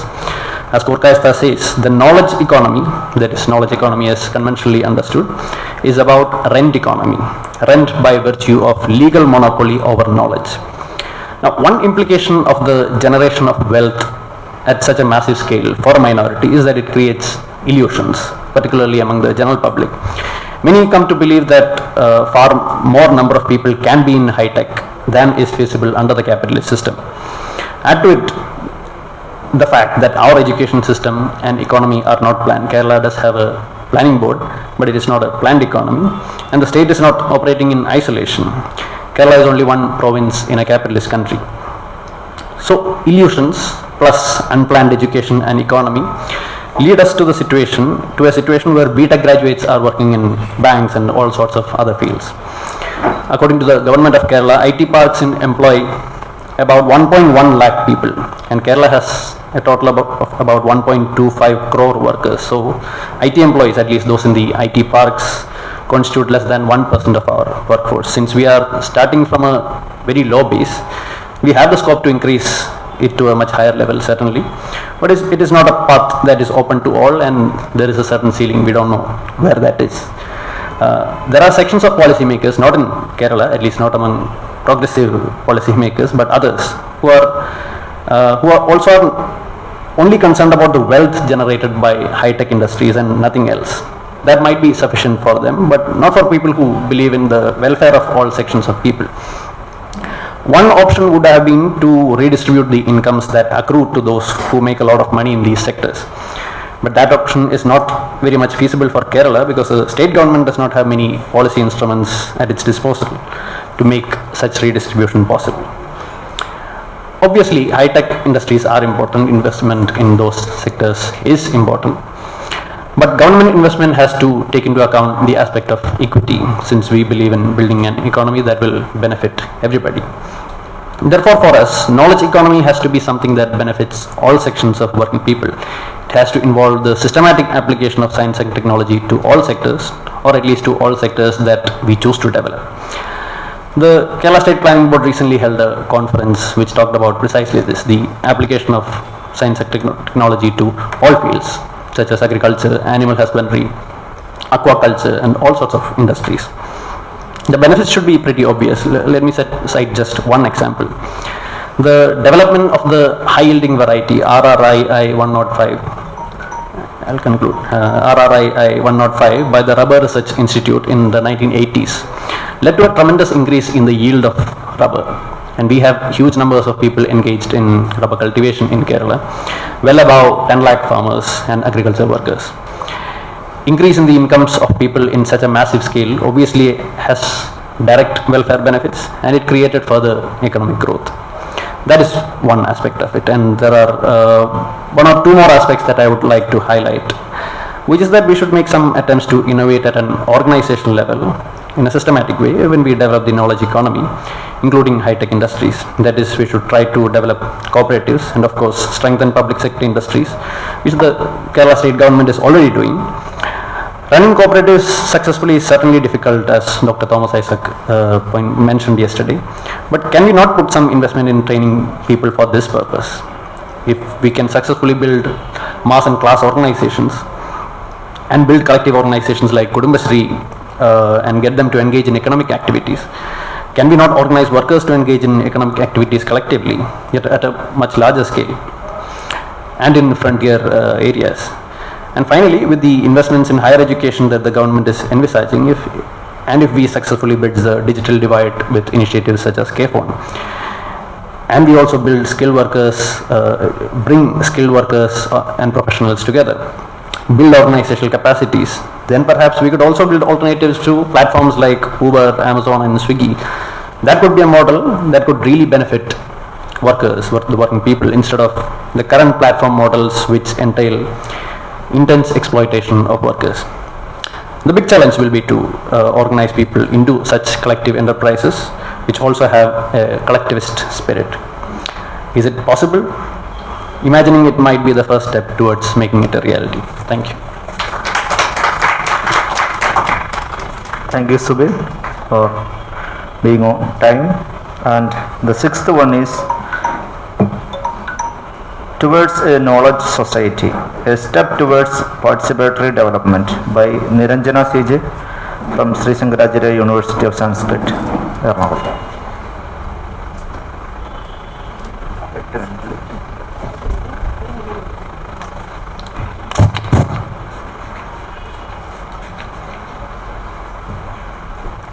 Good morning all. എൻ്റെ ഇന്നത്തെ topic towards knowledge society ആ step towards participatory development എന്നതാണ്. ഒരു വിദ്യാർത്ഥിനി എന്ന നിലയിൽ എനിക്ക് തോന്നുന്നു ഞാൻ കുറച്ച് ജൂനിയർ ആണ് ഈ കൂട്ടത്തിൽ, എന്നാലും എൻ്റെ ചില കണ്ടെത്തലുകൾ നിങ്ങളുമായിട്ട് പങ്കുവെക്കുക എന്നുള്ളതാണ് കരുതുന്നത്. അപ്പോൾ ടുവേർഡ്സ് നോളജ് സൊസൈറ്റി ആ സ്റ്റെപ്പ് ടുവേർഡ്സ് പാർട്ടിസിപ്പേറ്ററി ഡെവലപ്മെൻറ്റ് എന്ന എൻ്റെ പേപ്പറിൽ ഞാൻ മെയിനായിട്ട് ആർഗ്യൂ ചെയ്യുന്നത് ട്രഡീഷണൽ നോളജിനെ നമ്മുടെ നോളജ് സൊസൈറ്റിയുടെ ആംബിറ്റിലേക്ക് കൊണ്ടുവരേണ്ടതിൻ്റെ ആവശ്യകതയെക്കുറിച്ചും അതുപോലെ അതിനുള്ള സാധ്യതകളെക്കുറിച്ചുമാണ്. അപ്പോൾ ട്രഡീഷണൽ നോളജിനെ നമ്മൾ ഇതിലേക്ക് കൊണ്ടുവരുന്നതിലൂടെ 4 പ്രധാനപ്പെട്ട ചലഞ്ചസിനെ അഡ്രസ്സ് ചെയ്യാൻ കഴിയുമെന്ന് ഞാൻ കരുതുന്നു. കേരള സമൂഹം ഇന്ന് ഫേസ് ചെയ്യുന്ന 4 പ്രധാനപ്പെട്ട ചലഞ്ചസിനെ. അത് ഒന്നാമത്തേതെന്ന് പറഞ്ഞാൽ നമുക്കറിയാം, ട്രഡീഷൻസും കൾച്ചറും ഒക്കെ എന്നും നമുക്ക് അഭിമാനിക്കാനുള്ള കാര്യങ്ങളാണ്. എന്നിരുന്നാൽ പോലും കൈത്തൊഴിലായിട്ടും അല്ലെങ്കിൽ ഇത് തൊഴിൽപരമായിട്ട് ഇതിൽ എൻഗേജ് ചെയ്യുന്ന ആൾക്കാരുടെ ജീവിത നിലവാരം പലപ്പോഴും വളരെ താഴ്ന്ന നിലയിലാണ് എന്നും എനിക്ക് മുമ്പുള്ള പ്രസന്റേഷൻസിൽ അത് പറഞ്ഞു പോയിരുന്നു. പിന്നെ 2, ഈ ട്രഡീഷണൽ നോളജും സ്കിൽസും ഒക്കെ വളരെ പ്രധാനപ്പെട്ടതാണെങ്കിലും ഒരു തൊഴിൽ എന്ന നിലയിലേക്ക് അതിലേക്ക് വരുന്നത് സോഷ്യലി എക്കണോമിക്കലിയും ഒന്നും എംപവറിംഗ് അല്ലാതാകുന്ന ഒരു സാഹചര്യത്തിൽ ഒരു പുതിയ തലമുറയ്ക്ക് ഇതിലേക്ക് വരാനുള്ള ഒരു വിമുഖതയുമുണ്ട്. അതിനോടനുബന്ധിച്ച് തന്നെ തലമുറകൾ മാറുന്നതിനനുസരിച്ച് പരമ്പരാഗതമായ ഈ അറിവുകൾ നമുക്ക് നഷ്ടമായി പോയിക്കൊണ്ടിരിക്കുന്ന ഒരു സാഹചര്യവുമുണ്ട്. പിന്നെ മൂന്നാമതായിട്ട് പറയാൻ ഉദ്ദേശിക്കുന്നത് അൺഎംപ്ലോയ്മെന്റ്, അണ്ടർ എംപ്ലോയ്മെന്റ് ട്രഡീഷണൽ കമ്മ്യൂണിറ്റീസിന് മാത്രമല്ല, ഒരു സമൂഹം എന്ന നിലയിൽ നമ്മൾ വളരെയധികം നമ്മുടെ പൊട്ടൻഷ്യലിനെ ഉപയോഗിക്കാൻ കഴിയാതാവുന്ന ഒരു അവസ്ഥയിൽ നമ്മൾ എത്തി നിൽക്കുന്നു എന്നത് പറയുന്ന അൺഎംപ്ലോയ്മെന്റ്, അണ്ടർ എംപ്ലോയ്മെന്റ് ചലഞ്ചുകളും. 4മത്തേത് ട്രഡീഷണൽ കമ്മ്യൂണിറ്റീസിൽ നിന്ന് വരുന്ന കുട്ടികൾ മോഡേൺ എഡ്യൂക്കേഷണൽ സ്ഥാപനങ്ങളിൽ അനുഭവിച്ചു പോരുന്ന മാർജിനലൈസേഷനുമാണ്. ഇതൊന്നും എൻ്റെ കണ്ടെത്തലുകളല്ല. കേരളത്തിലെ പ്രധാനമെന്ന് തോന്നിയ 4 പ്രധാനപ്പെട്ട ചലഞ്ചസിനോട് നമ്മുടെ നോളജ് സൊസൈറ്റിയിലേക്കുള്ള നമ്മുടെ യാത്രയെ എങ്ങനെ ചേർത്ത് നിർത്താം എന്നതാണ്. ഒരു കൺസെപ്ച്വൽ ലെവലിലുള്ള പേപ്പറാണ്. വളരെ സ്പെസിഫിക് ഇന്റർവെൻഷൻസ് എനിക്ക് അധികം ഇല്ല. അതെ, അപ്പോൾ ഞാൻ പറഞ്ഞു നിർത്തിയ 4മത്തെ പോയിന്റിൽ നിന്ന് തുടങ്ങുകയാണ്. Marginalisation of children coming from traditional communities. അപ്പൊ അത് എന്തുകൊണ്ട് ഇങ്ങനെ സംഭവിക്കുന്നു എന്ന് ചോദിച്ചാൽ അത് സിസ്റ്റമിക് ആയ ഒരു ഔട്ട്പുട്ട് ആണെന്നാണ് നമുക്ക് കാണാൻ കഴിയുന്നത്. എന്ന് പറഞ്ഞാൽ അതായത് ട്രഡീഷണൽ കമ്മ്യൂണിറ്റീസിൽ നിന്ന് വരുന്ന കുട്ടികൾ, അവരിൽ ഉണ്ടാകുന്ന പരമ്പരാഗതമായ അറിവുകൾ, അവരുടെ കൾച്ചറൽ ലൊക്കേഷൻ എന്നിവയെ ഒന്നും അഡ്രസ് ചെയ്യാത്ത തരത്തിലാണ് പലപ്പോഴും നമ്മുടെ മോഡേൺ വിദ്യാഭ്യാസ സ്ഥാപനങ്ങൾ.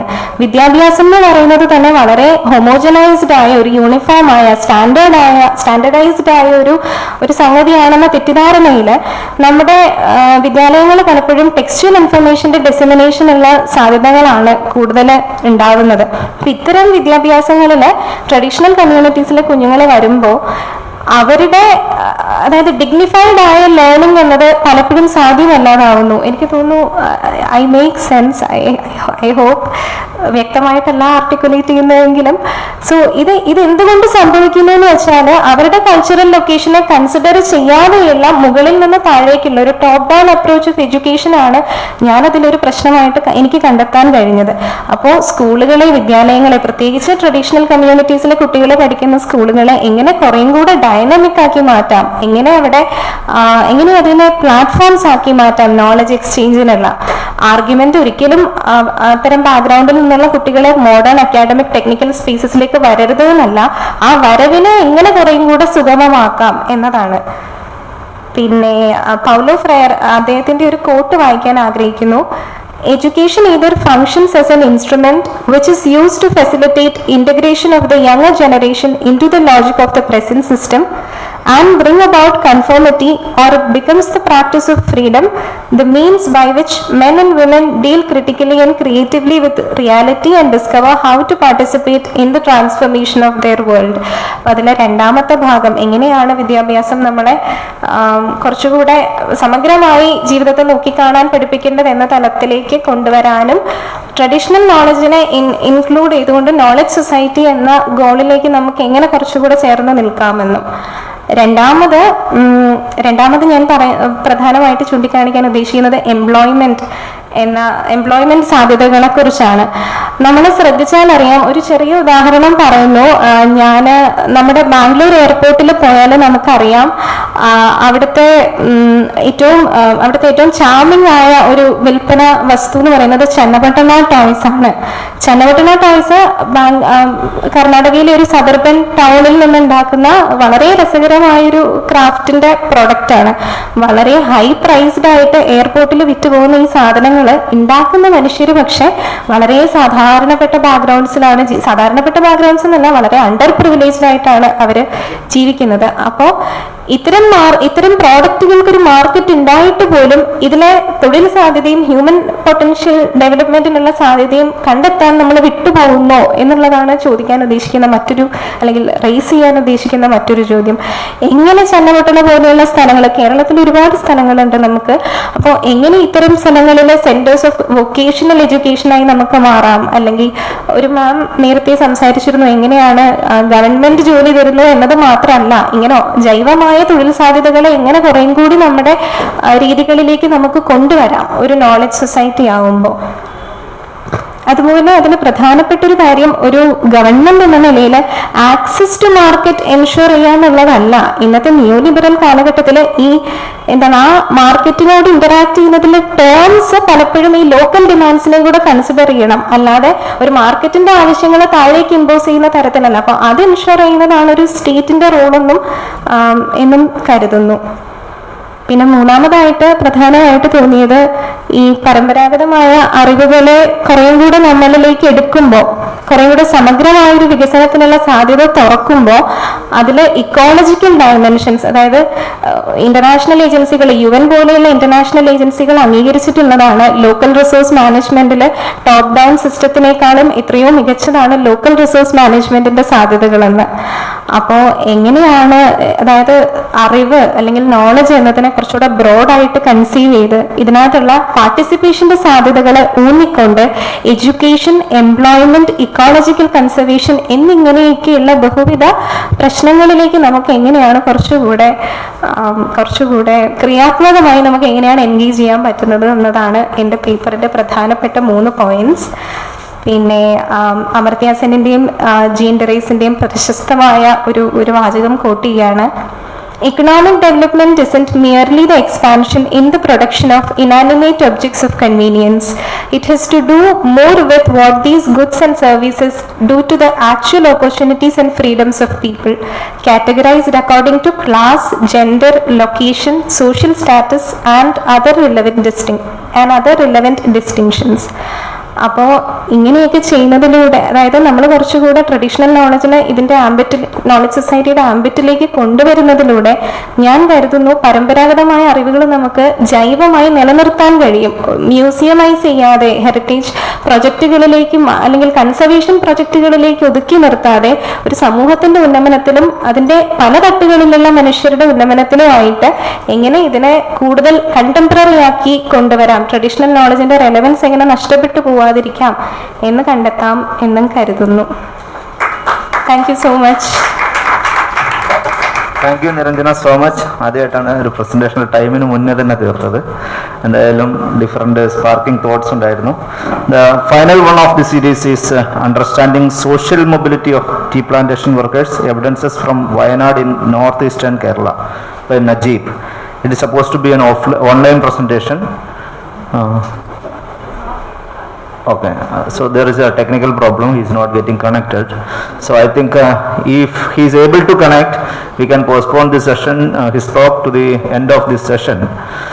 Now it's time for all the active participants to take part in live interaction with all the presenters. And before that, we have the plenary talks. So if sir is ready, we can start.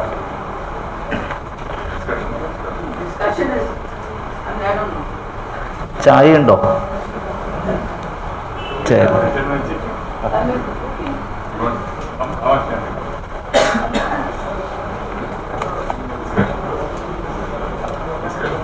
Discussion. Okay okay.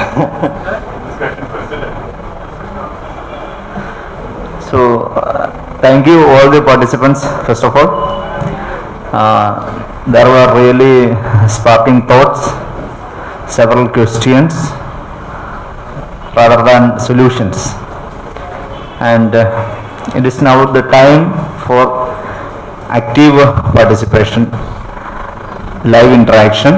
നമുക്കറിയാം ഈ 10 മിനിറ്റിനുള്ളിൽ നമ്മുടെ ആശയത്തിൻ്റെ ഒരു abstract മാത്രമേ നമുക്ക് കിട്ടൂ. ഇവിടെ നമ്മൾ ശ്രദ്ധിച്ചാൽ മനസ്സിലാവും, ചില ആൾക്കാർ ഡീറ്റെയിൽഡ് ആയിട്ടുള്ള സ്റ്റാറ്റിസ്റ്റിക്കൽ ടെസ്റ്റുകൾ നടത്തിയിട്ടുണ്ട്. അതുപോലെ വേരിയസ് മെത്തഡോളജി ഉപയോഗിച്ചിട്ടുണ്ട്. അതിനെ സംബന്ധിച്ച് വളരെ ടെക്നിക്കൽ ആയിട്ടുള്ള ചോദ്യങ്ങളുണ്ടാവാം, അതിൻ്റെ സോഷ്യൽ ഇംപ്ലിക്കേഷൻസിനെ കുറിച്ചിട്ടുള്ള ചോദ്യങ്ങളുണ്ടാവാം. നമ്മൾ രണ്ട് കേസിലും നമ്മൾ വളരെയധികം കൺസേൺഡ് ആണ്. കാരണം ഒരു റിസർച്ച്, ശാസ്ത്രീയമായിട്ടുള്ള ഒരു ഗവേഷണത്തിൽ നമ്മൾ അഡോപ്റ്റ് ചെയ്യുന്ന മെത്തഡോളജി പക്ക സയൻറ്റിഫിക് ആയിരിക്കണം എന്നുള്ള ഒരു കാര്യത്തിൽ ആർക്കും ഒരു വിട്ടുവീഴ്ചയും ഉണ്ടാവില്ല. അങ്ങനെയാണെങ്കിൽ മാത്രമേ നമ്മൾ ആ ഇൻ്റർപ്രിട്ടേഷനും ഇൻഫറൻസും കറക്റ്റ് ആവുകയുള്ളൂ. അത് സംബന്ധിച്ചുള്ള നിരവധിയായിട്ടുള്ള ചോദ്യങ്ങൾ എന്തായാലും ഉയർന്നു വരും എന്നുള്ള കാര്യത്തിൽ യാതൊരുവിധ സംശയമില്ല. First, equipping MSMEs as the centripetal of knowledge economy, possibilities and challenges. അപ്പോൾ ഒരു കാര്യം നമുക്കിപ്പോൾ പാർട്ടിസിപ്പൻസിന് ആർക്കെങ്കിലും ചോദ്യങ്ങളുണ്ടെങ്കിൽ ഒന്ന് എഴുതി തരാൻ പറ്റുമെങ്കിൽ വളരെ നല്ലതായിരുന്നു. നമുക്ക് ആദ്യത്തെ തുടങ്ങുമ്പോൾ തന്നെ നിങ്ങൾക്ക് ചോദ്യങ്ങളുണ്ടെങ്കിൽ ഒന്ന് നോട്ട് പാഡിൽ എഴുതി തന്നിട്ടുണ്ടെങ്കിൽ നമുക്ക് കളക്ട് ചെയ്ത് ആരോടാണ് ആ ചോദ്യം എന്നുകൂടി എഴുതണം. അപ്പോൾ നമുക്ക് കുറച്ചുകൂടി ലൈവായിട്ട് ഈ പരിപാടി നടത്താൻ സാധിക്കും. എഴുതാതെ ആർക്കെങ്കിലും ഇപ്പോൾ സംസാരിക്കാനുണ്ടെങ്കിൽ ഒരു മൈക്ക് അല്ലെങ്കിൽ ഇവിടെ വന്ന് ചോദിക്കാം. എണീറ്റ് വന്ന് വേണമെങ്കിലും ചോദിക്കാം.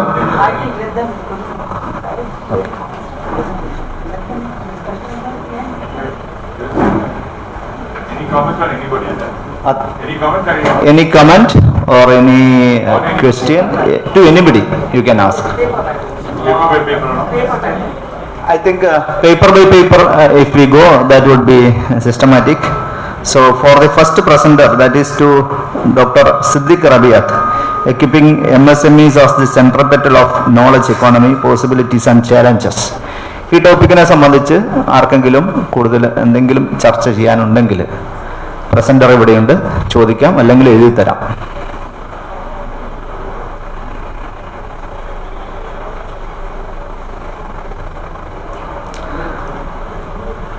ആർക്കെങ്കിലും ചോദിക്കാനുണ്ടെങ്കിൽ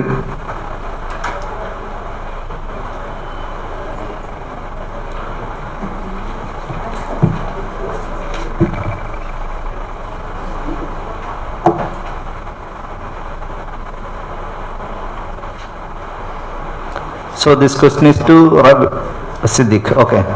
In state like Kerala, we have a limited land space for industries. How we can be an industrial hub with a limited land space? ഇപ്പോൾ ചോദ്യം ഇതാണ്, കേരളത്തെ പോലെ ഭൂസ്ഥലം അല്ലെങ്കിൽ ഏറ്റവും സ്ഥലം കുറവുള്ള ഒരു സ്ഥലത്ത് എങ്ങനെ നമുക്കൊരു ഇൻഡസ്ട്രിയൽ ഹബ്ബ് ഈ ലിമിറ്റഡ് ലാൻഡ് സ്പേസിനുള്ളിൽ നിന്നുകൊണ്ട് ആരംഭിക്കാൻ പറ്റും എന്നുള്ളതാണ് ഡോക്ടർ സിദ്ദിഖിനോടുള്ള ചോദ്യം.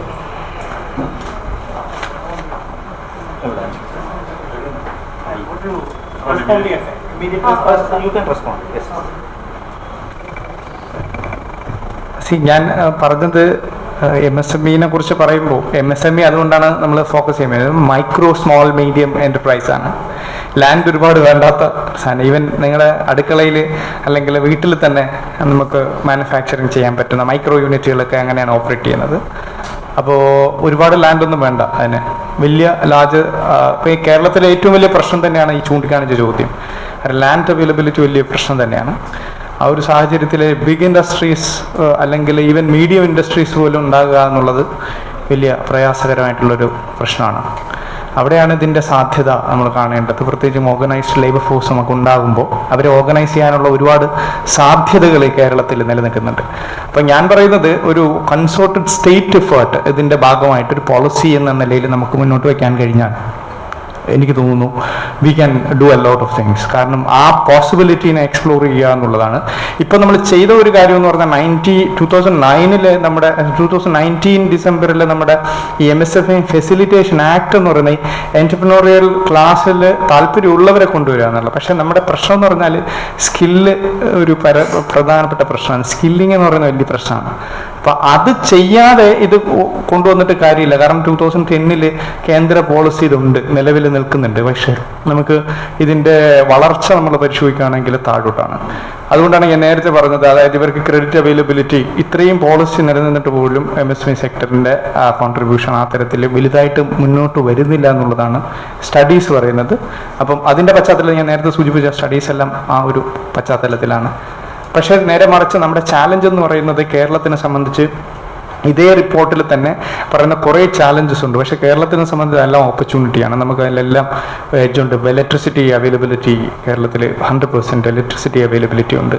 റോഡിൻ്റെ നെറ്റ്വർക്കിങ്ങിൻ്റെ അഡ്വാൻറ്റേജ് ഉണ്ട്. വാട്ടർ സപ്ലൈൻ്റെ ബെറ്റർമെൻറ്റ് മറ്റുള്ള സംസ്ഥാനങ്ങളെ അപേക്ഷിച്ച് നോക്കുകയാണെങ്കിൽ ബെറ്ററാണ്. അപ്പം ഈ സാഹചര്യങ്ങളെ നമ്മൾ ഉപയോഗിക്കുന്ന തരത്തിലേക്കൊരു പോളിസി നയരൂപീകരണമാണ് ഇനി വേണ്ടത്. അതിന് വേണ്ട വളരെ കൃത്യമായിട്ടുള്ള ഒരു എഫേർട്ട് ഉണ്ടായാൽ I think this can be an opportunity. Okay, doctor സിദ്ദീഖിനോട് ഇനി എന്തെങ്കിലും ക്വസ്റ്റ്യൻ ഉണ്ടെങ്കിൽ ഓക്കെ. ഓക്കെ, ഇത് മൈക്ക് ഉണ്ടോ? വേറെ ഇല്ല. I didn't hear your presentation, but generally the problem we are finding with micro enterprises, you see, they are still at a very low level of organizational skill, and therefore the women are not able to earn enough. But it is a good thing in the sense that women are at least now coming out and doing something. Okay, so what is your suggestion in sort of, what should I say, using a very stereotyped term like upscaling? Supposing we wanted to take them up the ladder and that they can do much better than what they are doing now, where you need some sort of skilling and technology. Technology which is not leaving out, I'm not saying the technology which leaves out something which is, for instance, a weaver. Now weaver has a certain skill, or pottery, the example that was given earlier, they have a certain skill. Now I'm not saying destroying that skill and doing something, but how can you enable that weaver or the potter to do better with some sort of organizational or product change or something of that sort, you see? So that, what are your suggestions on upscaling or providing a better source of income to these women who are probably now getting 6,000, 7,000 rupees? So that's my question to you. May I just add to that? The solution is not backyard steelmaking. It is not. It's not that. I think that path. Perhaps I don't know whether you're putting as much faith as you indicated, or whether with the constraint of time. But the idea of backyard steel furnace, that path is there, but I don't think is as viable as it ever was.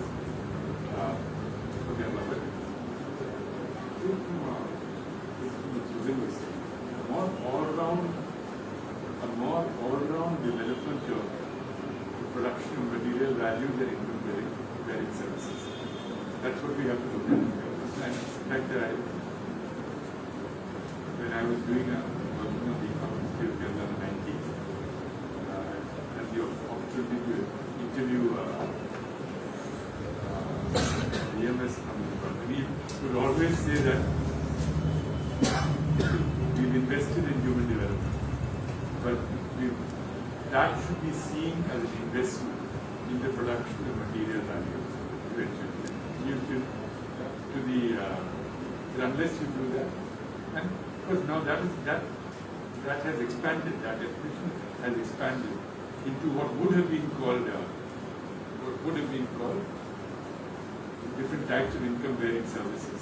So the border now is less distinct. That may I also say at this point, it applies to most of the discussion. We have just done a new sort of development report at the stage of development and future prospects in certain key areas. It's in draft form, it is available, it's already published in draft form, but the final form will be available in about a week's time. So many of these issues are there. I'm very happy that you're focused on MSMEs. As long as it's not the exclusion of our because we do see, if you look at some of the success stories in Kerala, industrial success stories, not the best one. I take your point about distribution and how we're going to use those surpluses for the people. But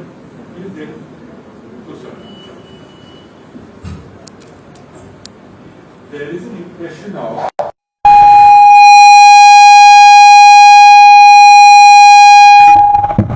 there is an impression of a failure of industry, but there is, I think that a lot of things in industry is happening under the radar. One of the biggest foundries in Asia, with only two or three in Japan and South Korea, bigger, is in Malabar, PK. Today in the US, if you have a child under 2 years of age, 50% likelihood that they have at least one garment produced in Ernakulam district. Look at the advance in Kitex actually, because they brand, there are all sorts of branding. Take essential oils, aromatics. These take blood bag production, dental prosthetics. Kerala is actually very, very highly, is among the biggest. Is a state which is among the biggest producers in Asia of all of these. It's an amazing feature of this state that this is happening. Prefab construction, transport logistics. The international, of course, a lot of that is not. It's applied outside, but the work gets done here. So there's a lot of things that are actually going on with something which is so common in our day-to-day life. The Eastern spices is now multinational. It's been bought up. It's been bought up by a Norwegian company. Who have also bought up MTR in Bangalore. So there is a lot. We really have to see startups. How to bring together different aspects of the non-agricultural economy and actually link it up also with agricultural growth is a complex question. We've tried to give some thought to this. This doesn't take away at all from what you said, because MSMEs are very important in this. But to try and develop this, given our strengths, both in terms of human and natural resources and in terms of a history of entrepreneurship, is a very challenging task for a state which has to function in the context of the All India picture. You see? So may I just say something about that? Sorry, I don't want to take away of your answer. But you see, one thing, I don't know how many of you are economics students. How many are economics? And how many are not? So most are not economics. Let me just say that when I came to this job, I had taught this, but I hadn't really understood it. In the Indian context, all the major tasks of nation building and economic development are to be undertaken by the states. Agriculture, industry, fisheries, all the things that we discussed today, traditional industries. They're all to be roads, education, higher education, information technology. They're all the tasks of the states. But that is available, these are not controlled by the state at all. So there's an asymmetry between our duties and the money that is given to us. We simply have no control over how much money we can allocate to these, although we are told that this is our duties. So in that context, what is the kind of, given this very constrained and overburdened, huge task with respect to our duties, but very little flexibility in terms of what we can spend on this, in terms of resources. Resources are on the other side. This is it's an extraordinarily serious problem, and in that context, we have to think of very imaginative ways, including some of the things that he was talking about, some of the things that we were talking about, ceramics, we were talking about fisheries, we were talking about MSME, and Shubin was talking about various things. Information technology also came up. So how do we try to get together enough to finance and to find the resources for this? Is a very, very difficult and tricky job. But anyway, let's try. You're here to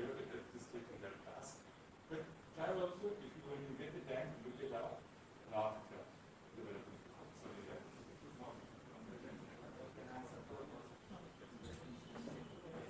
Thank you. Actually, very difficult to answer all that.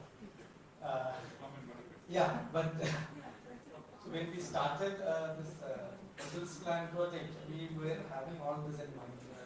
How we are, it's an uphill task in that. But after 25 years, we said that now we are able to do many things through this particular organization. So I think that, in a roadmap, you can actually imagine as well as, look ahead. So that is what my view. Again, skilling is also in that sense, 2010, 2010 we have a policy, but we are not able to basically skill properly people. That's a problem, you have to, this Aspire, for example, Inspire program we are doing in colleges, universities and all. It's a program which is nationally we started with. But the problem is, we are not able to trigger in that sense to make it materialize. But at the same time, you have agro-based value-added production which is taking place also. The Ganesh example is a very good one because that also gives us a possibility of skilling people and in which direction we can move on. So I think we have to make use of all this possibility. Yes. So that's it. Thank you. The next question is, the major proportion of the educated youths are over-inclined towards government jobs. How can we be on attitudinal change to tap into the immense potential for entrepreneurship and MSMEs in Kerala? നല്ലൊരു ചോദ്യമാണ്. കേരളത്തിലെ educated ആയിട്ടുള്ള youth സർക്കാർ ജോലിക്ക് വേണ്ടിയാണ് എപ്പോഴും ശ്രമിക്കുന്നത്. അവർക്ക് over-inclined towards government jobs. So how can we be on attitudinal change or bring an attitudinal change to tap in the immense potential for entrepreneurship and MSMEs in Kerala? ഈ ഒരു attitudinal change ഉണ്ടാക്കാൻ നമുക്ക് സാധിക്കുന്നതാണ്. So MSMEs and result ആണ് നേരത്തെ ഞാൻ പറഞ്ഞത് 7,000 new MSMEs start ചെയ്തതാണ് കഴിഞ്ഞ വർഷം മാത്രം. 7,000 MSMEs start ചെയ്തതാണ് സർക്കാർ. ഞാൻ പറഞ്ഞതല്ല, പ്രിൻസിപ്പൽ സെക്രട്ടറി പറഞ്ഞതാണ്. അപ്പോൾ നമ്മുടെ കേരള എന്നുള്ള സെമിനാർ പ്ലാനിംഗ് ബോർഡ് കണ്ടക്ട് ചെയ്ത സെമിനാറിനകത്ത് കൊടുത്ത റിപ്പോർട്ടാണ് 7,000 പുതിയ enterprises, largely services oriented enterprises. അപ്പോൾ അതിന് സാധ്യതയുണ്ട്. അപ്പോൾ നിങ്ങൾക്ക് ഇവരെല്ലാം എഡ്യൂക്കേറ്റഡ് ആയിട്ടുള്ള പല ആളുകളാണ്. സ്റ്റാർട്ടപ്സിന്റെ കാര്യത്തിൽ നോക്കുമ്പോൾ തന്നെ you have actually A massive growth in startups. Yearly growth rate നോക്കുക പെട്ടെന്നാണ്. There is a possibility and if the state is ready to facilitate a sort of, a trigger sort of thing, I think, I'm not saying that the whole burden has to take by the state. what is the prospect of industry in the future of Kerala? How can we integrate it into the knowledge economy? That is what I was making, We have to really, now their skill is achar production and other kind of agro-based. Actually, അവരെ നമുക്ക് കുറച്ചും കൂടി next level of സ്കില്ലിംഗിലേക്ക് നമ്മൾ കൊണ്ടുപോകണം. മാനുഫാക്ചറിംഗിലേക്ക് നമ്മൾ കൊടുക്കണം. അത് service manufacturing ആവാം, സർവീസ് സെക്ടർ ഓറിയന്റഡ് ആയിട്ടുള്ള സാധനം. You have to make an industrial base. You have that. I'm not actually going for a big industry. Because constraints.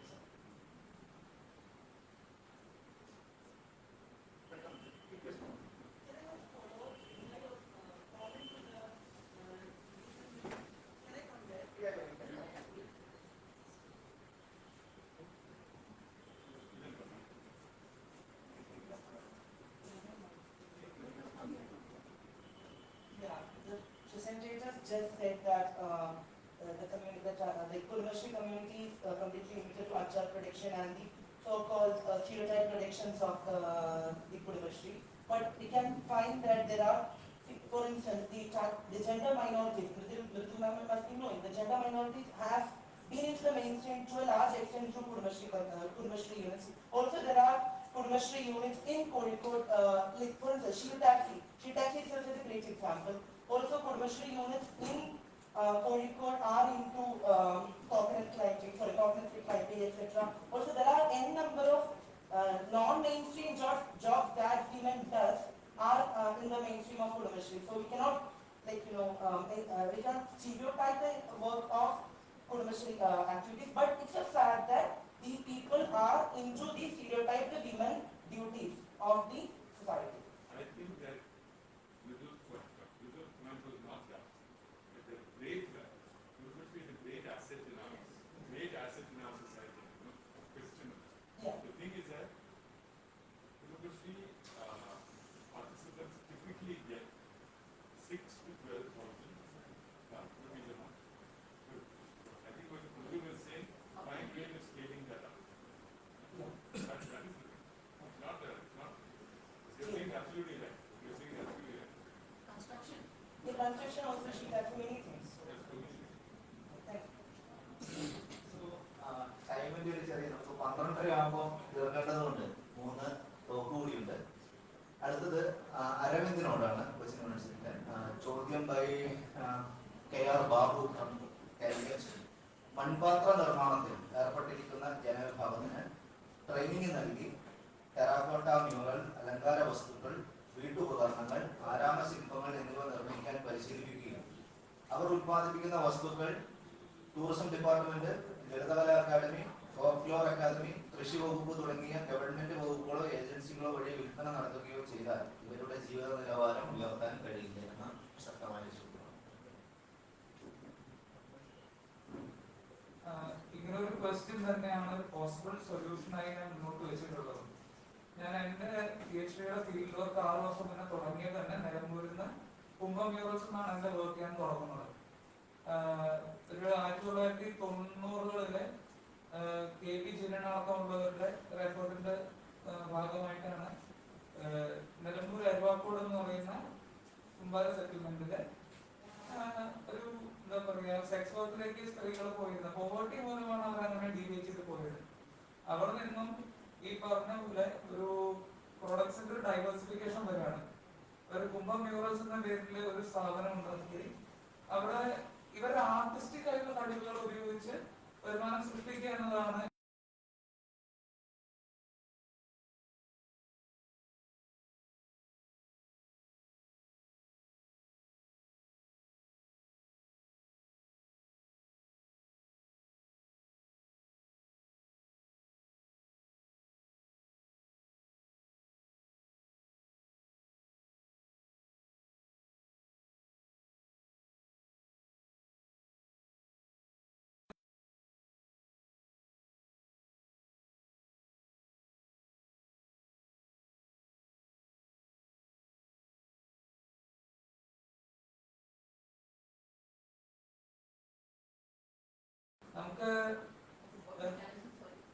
we can bring an extensive mechanism to do this, basically to do the marketing and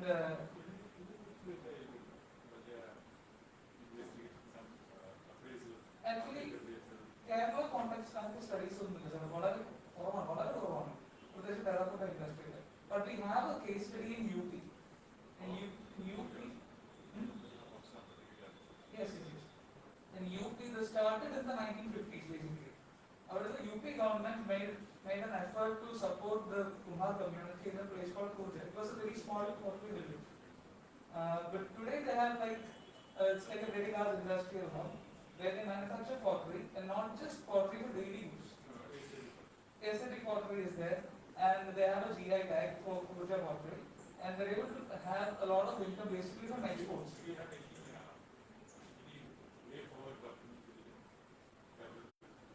As of now, it's a very disorganized sector in Kerala. I believe that we need to have a last year there was a study from Kerala University regarding pottery.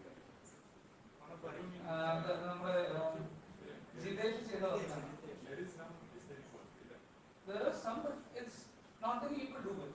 One way forward is to go for studio pottery. Studio pottery is where we have this, technological innovations. One thing that happened is on 13th of February, CM had Pottery settlement project inaugurated here. Apart from that, the life mission the video was showed because oxygen standard was very poor, and they also built the roads to that area.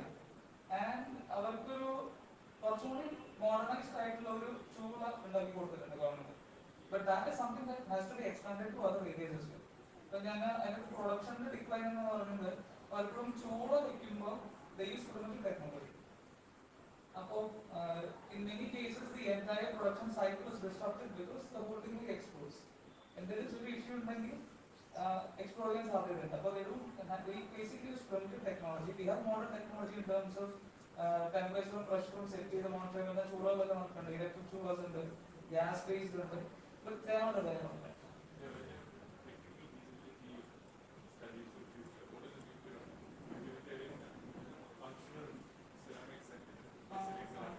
Functional pottery there is a huge demand at Kerala.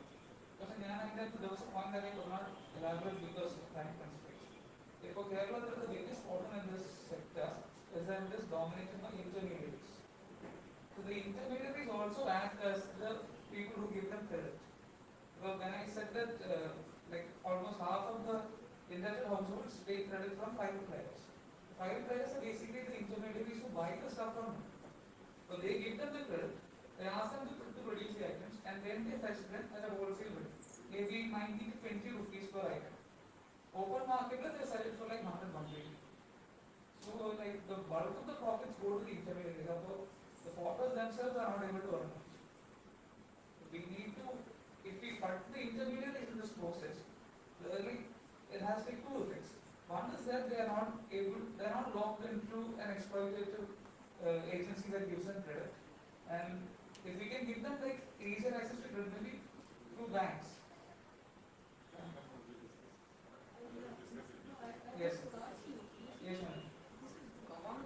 I mean, what created your interest? Is it that because of the environmental issues now, Pottery may revive and come back again? Is that the case? Because the demand is very fallen by drastically. Yes, it has. So we have to be aware of the fact that there is very less demand before we try to do something with them. Now, demand may revive because now people are going back to paper and pottery and things like that. Is there something like that happening in Kerala? Then that makes you think of the future a little more. Yes, that's what I think. Right, so any question to Mr. Aravindh? If no, then we will move on to the third presenter. That is exploring the impact of government on traditional rural. Exploring opportunities during the pandemic, case of explosive growth in the inland aquaculture sector of Trivandrum district by Pramod, Kiran, Haniph. If you have any questions to him, honorably the Pramod, Kiran.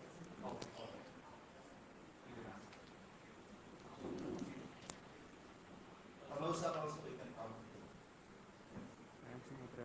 So basically, sir, presentation after and points challenging the confusion that sir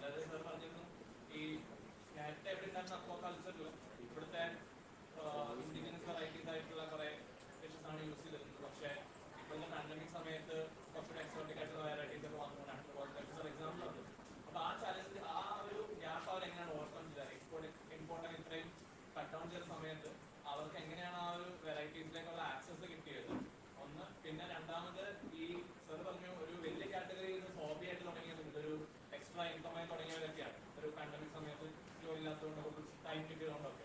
അപ്പോൾ ഇത് കഴിഞ്ഞിട്ടും ഒരു ഇച്ചിരി normal ആയിട്ടുള്ള life സ്റ്റൈലിലേക്ക് അവർ തിരിച്ചു പോവുകയാണെങ്കിൽ അതേ still planning to continue അല്ലെങ്കിൽ ഇത് ഇച്ചിരി വിപുലീകരിക്കാനൊക്കെ അത് ശ്രമമുണ്ടോ? അങ്ങനത്തെ ഒരു ആസ്പെക്ട് ആ സ്റ്റഡിയിൽ നടത്തിയിരുന്നു. First of all, there were difficulties in procuring fishes, procuring the equipment, setting up the pond. Those difficulties were there. But in course of time, like this, it is not a quick development. In course of time, it developed. The MBEDA they have hatcheries in India, in Vijayawada and Cochin, where they produce these fishes and they supply. That was one of the chief supply. But later, when the demand increased, it was difficult to maintain, so they depended on private supplies. Couple of months back, there was a case in newspaper where the illegal import of fish seeds in Cochin airport was seized by the government agency. So similar, that was one fish seeds. That is useful, but imported by people who don't have license.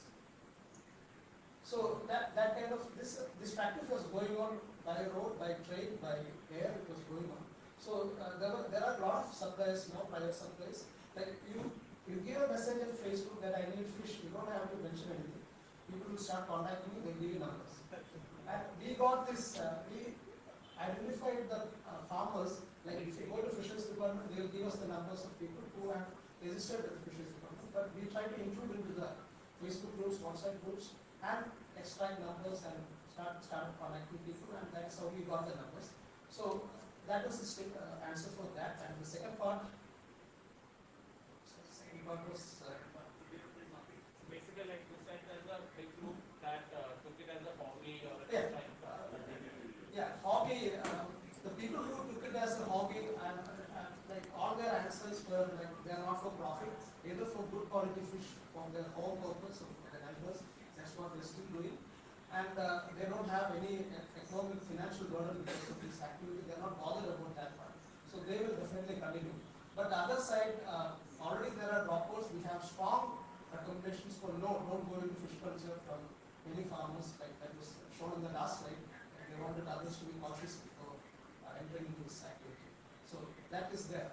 And when the other activities come up, naturally the old jobs are back and people will definitely move back, but we don't have proof.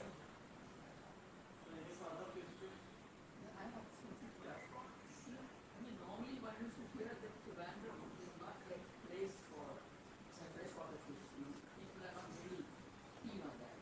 Have you got any idea of aquaculture in any other district that is doing better? The rest of the might be a problem here. Yes, sir. The rest of the districts are actually doing, like I am expecting them to do much better because Trivandrum is the district which didn't have a flood. We don't have a real. Directly people don't eat here. No, not just about the difference around that. Even for water body, we don't have real water bodies here to culture fish. These are all small systems made at home, like on the terrace around the garden. All those things have been converted into this kind of tanks for the fish culture. And come to the demand, we were getting up to 200 rupees, 250 rupees per tilapia in Trivandrum. Right now, up to 210 rupees the price is there. But the problem is in Andhra Pradesh it is only 70 rupees for a kilogram, which is 2 pieces, like 500 gram each fish weighing 1 kilogram, like 1 kg is costing only 70 rupees. So very soon fish will start flowing from outside and our people won't get this price. Prices are not sustainable. So definitely the demand, this is going to affect the farmers. And for particularly about the taste and fish preference of Trivandrum, definitely the preference is always for marine fish. So there is a lot of difficulty in marketing the fish. We have not come to terms with the taste of freshwater fish. That difficulty is there. But during the lockdown, when there was no marine fish, definitely people made money. A lot of people made good money from this acquisition industry. Where exactly were they selling it? People who did the aquaculture were selling it? I'm sure you are not in the social media. There are advertisements, Facebook, WhatsApp, like at this time, this date, my farm will be harvested. So and you have to book it, pre-booking is done, and for a fixed price, and usually it is sold out before you go.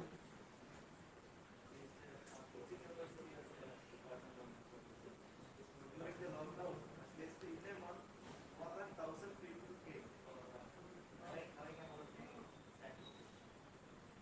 And if you did that,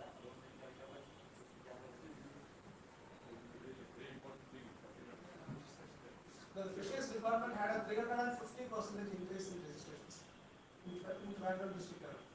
So that is attraction.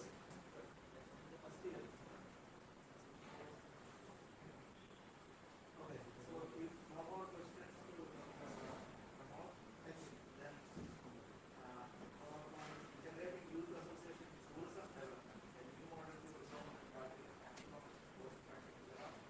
Nabilah.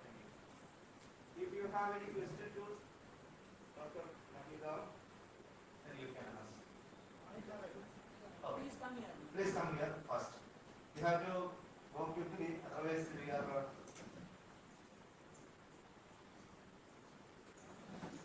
choosing to begin. Am I audible? Yes. See, when you said that you Is it audible to you?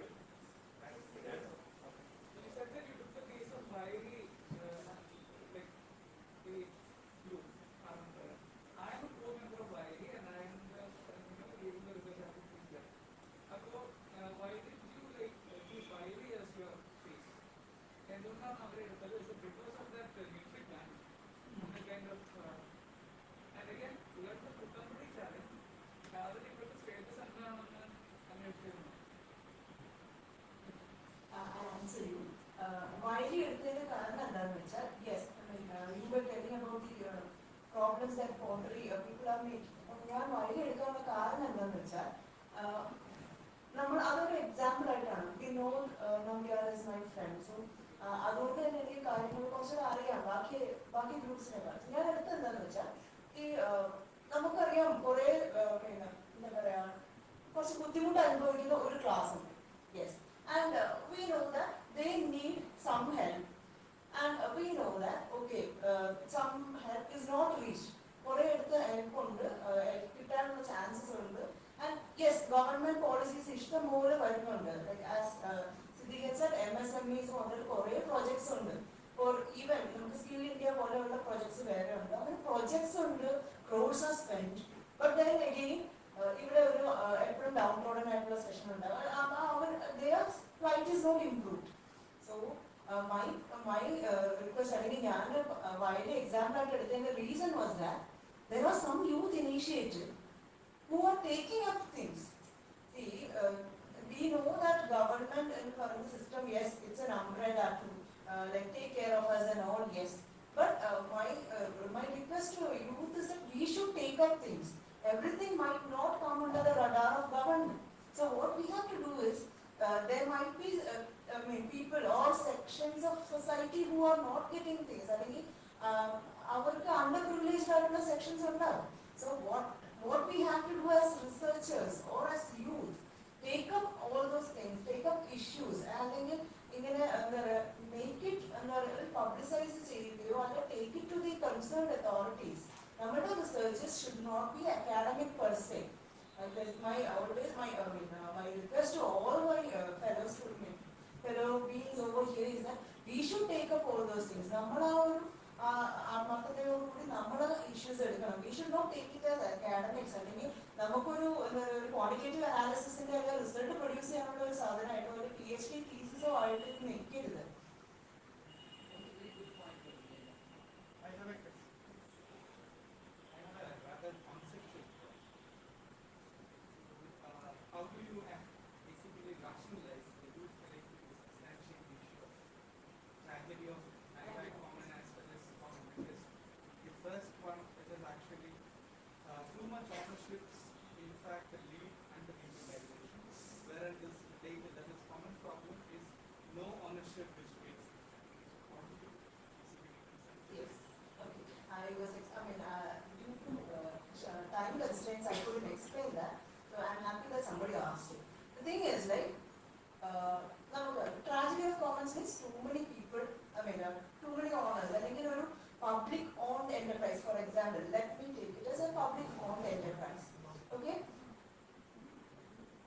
I'm just taking an example that we have KTDC and all over here, right? KTDC hotels only, yes. Look at how functioning it is. How are people? Okay, fine. No, that is actually the wrong example. That is the tragedy of anti-common. You are not able to use because there is a too much department involved and you cannot solve. This example is different. Heller is made it different. Yes. What Heller has made is not like that. Heller, when there's constraints of ownership, okay, people are scared to use resources, so there is underusage. Wastage comes in because most of the resources are underutilized. So what I am trying to do is that youth potential, but it is not managed properly. So what we can do is take those unutilized power, we are taking into concentrating on tourism area, and then there are we have a lot of industries or village, private or public tourism based industries. So the youth can actually, youth initiatives or youth associations can actually rent out all those things. Wastage those things. For example, resort under pandemic closed at India. So youth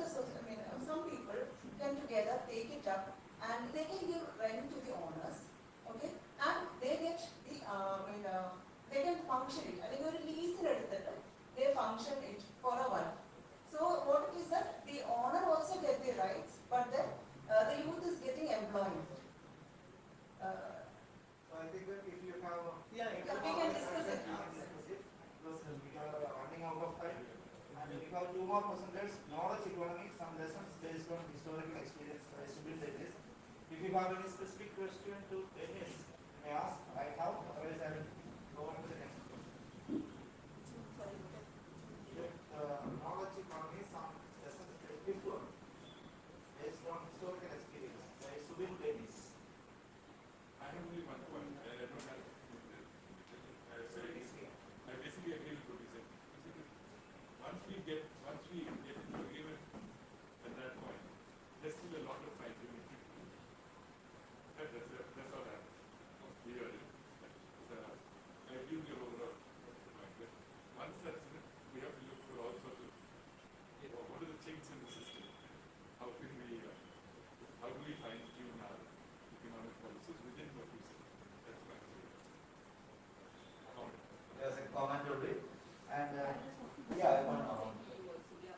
I mean, knowledge economy, as we know, is being defined in so many ways. But the point is, how are we in Kerala looking at it? That's the important point.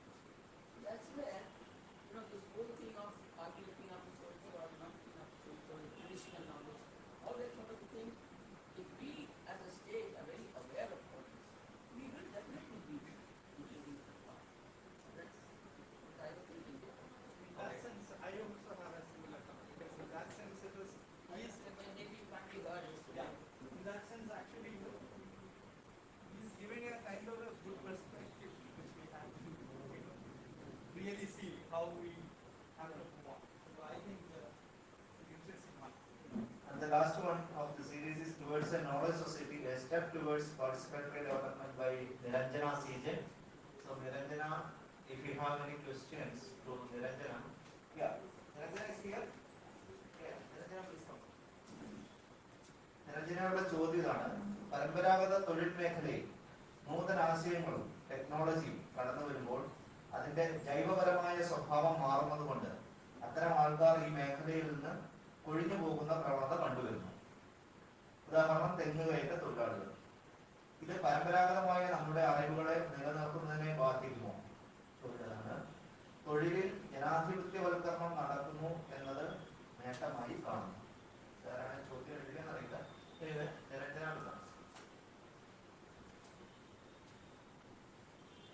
Thank you for the question. പിന്നെ നമ്മുടെ അതെ technology വരുമ്പോൾ അതിന്റെ ജൈവമായ സ്വഭാവം മാറുന്നു എന്നുള്ളൊരു ചോദ്യം ഉണ്ടായിരുന്നു. വളരെ എനിക്കൊരു എപ്പിസ്റ്റമിക് ലെവലിൽ തന്നെ അതൊരു വളരെ പ്രധാനപ്പെട്ട ചോദ്യമാണ്. ഒരു മാർക്കറ്റിന് ടീച്ചർ ചെയ്യുന്ന തരത്തിലേക്കുള്ള പരമ്പരാഗത അറിവുകളുടെ യൂട്ടിലൈസേഷൻ പലപ്പോഴും അതിന്റെ ഇൻഹറന്റ് നേച്ചറിനെ സ്വാധീനിക്കും, അതിന് സംശയമില്ല കേട്ടോ. പിന്നെ പക്ഷെ പറയാനുള്ളത്, നമ്മളത് അത്തരം ആർഗ്യുമെന്റ്സ് സ്ട്രോങ് ആണെങ്കിൽ പോലും അവസാനം ഇത് ചെയ്യുന്ന കമ്മ്യൂണിറ്റീസ് റിഡക്റ്റന്റ് ആയി പോകരുത്. ഇവരെയും അതായത് അവരെ മാറ്റി നിന്ന് പോകരുത്. ഇത് ഒന്ന് വേറെ നമ്മൾ വേറെ എന്നതായി പോകരുത് എന്നുള്ളതാണ് ഇതിന്റെ കൺസേൺ. അപ്പോ എങ്ങനെ അതിനെ അഡ്രസ് ചെയ്യാം, എങ്ങനെ ആ ജൈവ സ്വഭാവത്തെ നഷ്ടപ്പെടുത്താതെ നോക്കാം എന്നുള്ളതൊരു നല്ല ക്വസ്റ്റ്യൻ ആണ്. പക്ഷെ ഉത്തരം എനിക്കറിയില്ല. പിന്നെ എങ്കിലും എന്റെ സജഷൻ അതൊരു നല്ല പോയിന്റ് ആണെങ്കിൽ പോലും അതിന്റെ പേരിൽ ഇത്തരം തൊഴിലുകൾ അരികുവൽക്കരിക്കപ്പെടരുത്. ഇപ്പൊ ഞാൻ നേരത്തെ ചെന്നവട്ടിനയുടെ ഉദാഹരണം പറഞ്ഞപ്പോൾ ചെന്നവട്ടിനയിലെ ആൾക്കാർ മാത്രമല്ല കളിപ്പാട്ട് ഉണ്ടാക്കേണ്ടതെന്നാണ് എൻ്റെ ഒരു ഫീലിംഗ്. എന്ന് പറഞ്ഞാൽ അതിലെ വൊക്കേഷണൽ ട്രെയിനിങ്ങിന്റെ സാധ്യതകളെ കണ്ടെത്തിയാൽ നമ്മൾ നേരത്തെ എല്ലാവരും പറഞ്ഞു ഗവൺമെന്റ് പരീക്ഷകൾക്ക് വേണ്ടി നമ്മൾ വല്ലാതെ പഠിക്കുന്നു. പക്ഷെ MSMEകള് അല്ലെങ്കിൽ അതുപോലെ എല്ലാവർക്കും ഡെവലപ്പ് ചെയ്യാനുള്ള തരത്തിൽ ഇപ്പൊ കളിപ്പാട്ട നിർമ്മാണം, കളിമൺ സാധനങ്ങളുടെ നിർമ്മാണം, പിന്നെ മൺപാത്ര നിർമ്മാണത്തെ കുറിച്ച് പറഞ്ഞപ്പോൾ ഇതൊക്കെ ആ ഏരിയയിലോ സ്ഥലത്തോ ഉള്ള ആൾക്കാർക്ക് മാത്രമല്ല, നമുക്ക് എല്ലാവർക്കും പഠിക്കാൻ കൊള്ളാവുന്ന തൊഴിലുകളാണ് എന്ന ഒരു സാഹചര്യത്തിലേക്കുള്ള നമ്മുടെ ഒരു വളർച്ചയാണ് ഞാൻ ഉദ്ദേശിച്ചത്. തെറ്റുകളുണ്ടോന്ന് അറിയില്ല. അതെ.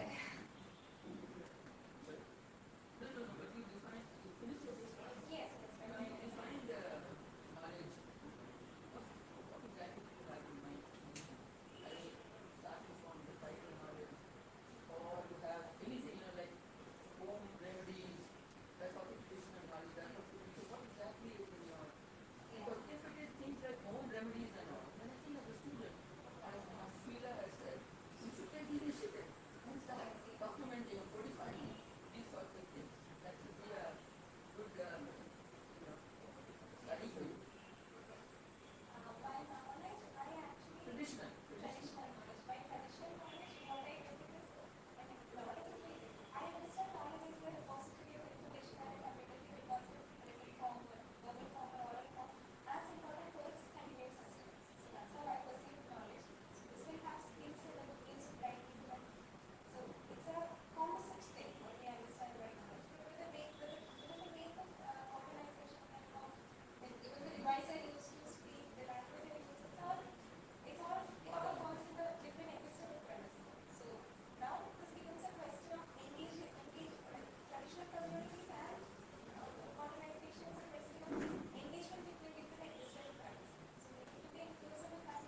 there's an, this is coming in out. There's an impression that,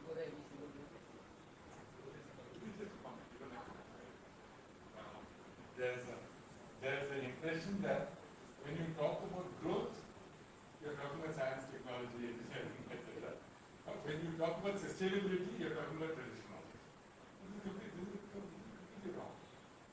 The idea that sustainability belongs entirely to the realm of what is nowadays I think called PK.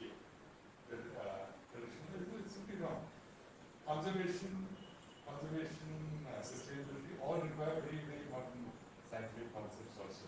So, and we not that you're doing anything, but we shouldn't fall into the sort of the error of thinking that everything to do with growth and development as we know it is modern, and everything that has to do with sustainability or anything to do with productivity, income-bearing activity requires science and technology and modern knowledge. Anything to do with sustainability is based on traditional knowledge. That dichotomy should not be there in our minds. Because conservation really requires modern scientific knowledge. Any more question? If no, then this is the time of the plenary talk actually. And നമുക്ക് എല്ലാവർക്കും അറിയാം ആദരണീയനായ professor Ramachandran sir ഇവിടെയുണ്ട്, planning board vice ചെയർമാനാണ്. അതുപോലെ professor Mridul Eapen, planning board member. Ganesh സാറുണ്ട്, eminent historian and eminent teacher. I invite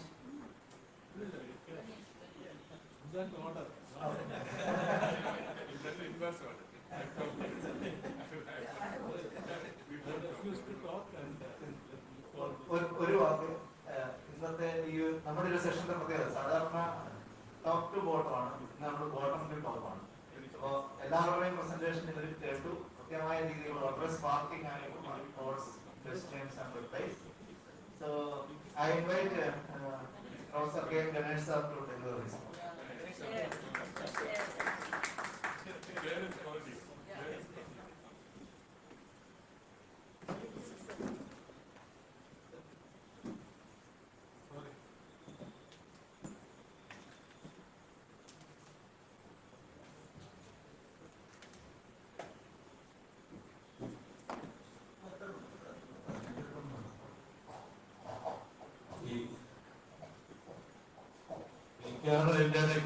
economics ഇവിടെ ഇരിക്കുന്നവർ എത്ര എക്കണോമിക്സുകാരുണ്ടെന്നാണ് ചോദിച്ചത്.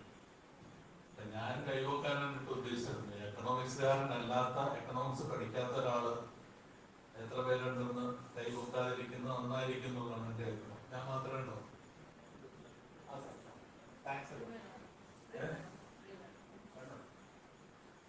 അപ്പോ ഞങ്ങള് രണ്ടാളെ എക്കണോമിക്സ് പഠിക്കാത്തവരുണ്ട്, ബാക്കി എല്ലാവരും എക്കണോമിക്സ് പഠിച്ചിട്ടുള്ളവരാണെന്നുള്ളതാണ് എന്റെ ധാരണ. വേറെ ആളുണ്ടെന്നും. അപ്പൊ എക്കണോമിക്സ് പഠിക്കാത്ത ഒരാള് അതുപോലെ, കാരണം ഇവിടെ പറഞ്ഞൊരു ഡൈക്കോട്ടമി പറഞ്ഞ പോലെ ട്രഡീഷണൽ നോളജും മറ്റേ എന്താ പറയണ്ടേ സസ്റ്റൈനബിലിറ്റിയും തമ്മിലും സയൻസ് ആൻഡ് ടെക്നോളജിയും പ്രൊഡക്ടിവിറ്റിയും തമ്മിൽ ബന്ധിപ്പിക്കുന്ന പോലെ എക്കണോമിക്സും സയൻസ് ആൻഡ് ടെക്നോളജിയും പ്രൊഡക്ടിവിറ്റിയും തമ്മിൽ ബന്ധിപ്പിക്കുകയും ട്രഡീഷണൽ നോളജും ഹിസ്റ്ററിയും തമ്മിൽ ബന്ധിപ്പിക്കുകയും ചെയ്യുന്ന അപ്പോ we historians are considered very ancient people and therefore useless. ശരിയല്ലേ? I think we must be. So ഇവിടെ വന്നതിനെ കുറിച്ച് 2-3 കമന്റുകൾ മാത്രമേ ഞാനിവിടെ പറയുന്നു. അത് ഒരു കമന്റ് എന്ന് പറയുന്നത് ഐ തിങ്ക് ഈ ലേബർ നോളജ് എന്ന് പറയുന്നതിന്റെ ഒരു ബന്ധത്തെ കുറിച്ചുള്ള ഒരു ചർച്ച. ആദ്യം തൊട്ട് തന്നെ ഇതിന്റെ ഒരു ബേസിക് തീമായതുകൊണ്ട് ഞാനതിനെ കുറിച്ചൊന്ന് പറയാൻ ശ്രമിക്കാം. എൻ്റെ ഒരു കൊട്ടേഷൻ സുബിനോട് വായിച്ചിരുന്നു. കൊട്ടേഷൻ എപ്പോഴും എഴുതിപ്പോയാണ്, ഞാൻ തന്നെ മറന്നുപോയി. അപ്പോൾ I am happy that you quoted me and reminded me that I wrote. So അത് നല്ല കാര്യമാണ്. അപ്പോൾ ഞാൻ അങ്ങനെ ചെയ്തതെന്ന് ഞാൻ മറന്നുപോയി. ഇവിടെ പറയാനുള്ള ഒരു പ്രധാനപ്പെട്ട കാര്യങ്ങളുണ്ട്. ഇപ്പൊ വരുന്ന ഒരു പ്രധാനപ്പെട്ട പ്രോബ്ലമാണ് ഞാൻ കാണുന്നത്.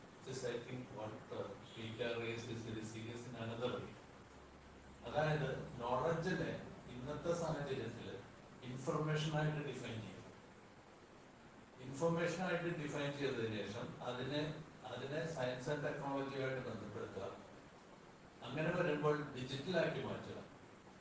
ഈ ഡിജിറ്റലാക്കി മാറ്റിയതിനു ശേഷം ഇൻഫർമേഷൻ, ഡിജിറ്റാലിറ്റി ഇത് രണ്ടും കൂടി ബന്ധപ്പെടുത്തിക്കൊണ്ട് ഉള്ളൊരു ഫോർമുലേഷനാണ് നോളജ് എക്കോണമിയുടെ ഭാഗമായിട്ട് ഈ 4th ഇൻഡസ്ട്രിയൽ റവല്യൂഷൻ എന്ന് പറയുന്ന മറ്റേ അഭിപ്രായത്തിലെ ക്ലീഷേഴ്സിന്റെ അടിസ്ഥാനത്തിൽ ഉന്നയിച്ചു വരുന്നത്.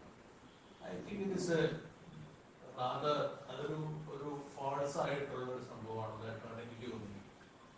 കാരണം I am just reminded of one historian മനഃപൂർവ്വം പറയുന്ന എറിക് ഹോബ്സ്ബോമിന്റെ ഏജ് ഓഫ് റവല്യൂഷൻ എന്ന് പറയുന്ന അദ്ദേഹത്തിന്റെ സീരീസിലെ ആദ്യത്തെ വോള്യത്തിൽ ഇൻഡസ്ട്രി എന്ന് പറയുന്ന വാക്ക് എങ്ങനെയാണ് ഉപയോഗിച്ചു തുടങ്ങിയെന്നുള്ളതിനെ കുറിച്ചൊരു പാർട്ടുണ്ട്. ഇൻഡസ്ട്രി എന്ന് പറയുന്ന യഥാർത്ഥത്തിൽ ഹാർഡ് വർക്കിന്റെ ഒരു സംഗതിയായിട്ടാണ് ഇംഗ്ലീഷിൽ ഉപയോഗിച്ചു വന്നത്. പിന്നീട് ഹാർഡ് വർക്ക് സമം വർക്കറിന്റെ ഹാർഡ് വർക്ക് സമം അവരുടെ ലേബർ ടൈം, എത്ര ലേബർ ടൈം ചെലവാക്കുന്നു എന്നുള്ളത് സമം, അതാണ് ഇൻഡസ്ട്രി എന്ന് പറയുന്ന സംഗതിയായിട്ട് മാറുകയും അങ്ങനെ അത്തരത്തിൽ ലേബർ ടൈം ഉപയോഗിക്കുന്ന സ്ഥലങ്ങളെ ഇൻഡസ്ട്രീസ് എന്നുള്ള പേരിൽ വിളിക്കുകയും ചെയ്തു എന്നാണ് ഹോബ്സ്ബോം പറയുന്നത്. എന്ന് പറയുന്ന പോലെ what is now happening seems to be that when for example digital ആയിട്ടുള്ള ഒരു യൂണിവേഴ്സിൽ നിങ്ങൾ അവരെ കൊണ്ട് 12 മണിക്കൂർ പണിയെടുപ്പിക്കുമ്പോൾ they are supposed to be doing knowledge and they are supposed to be producing knowledge and this knowledge becomes knowledge economy എന്ന് പറയുന്ന രീതിയിലേക്ക്, അതായത് എങ്ങനെയാണോ 19th century ബിഗിനിങ്ങിൽ ഇൻഡസ്ട്രി എന്ന് പറയുന്ന സാധനത്തിന്റെ ഫാക്ടറി മോഡ് ഓഫ് പ്രൊഡക്ഷന്റെ ഭാഗമായിട്ട് ഉപയോഗിച്ചതുപോലെ തന്നെ ഇന്ന് നമുക്ക് we find that ഇത് തന്നെ, അതായത് 16 മണിക്കൂർ ഒരു ചങ്ങാതി പിടിച്ചെടുത്തിട്ട് അയാളെ ഒരു ഇതിന്റെ മുമ്പ് പിടിച്ചെടുത്തി കഴിഞ്ഞാൽ അതാണ് നോളജ് എക്കോണമി എന്ന് പറഞ്ഞ് സ്ഥാപിക്കുന്ന രീതി. അത് പ്രത്യേകിച്ച് നമുക്ക് കാണാം. I find it very interesting. Literature എന്ന് പറയുന്ന ലിറ്ററേച്ചർ ഒരുപാട് പോലെ പല ആൾക്കാർ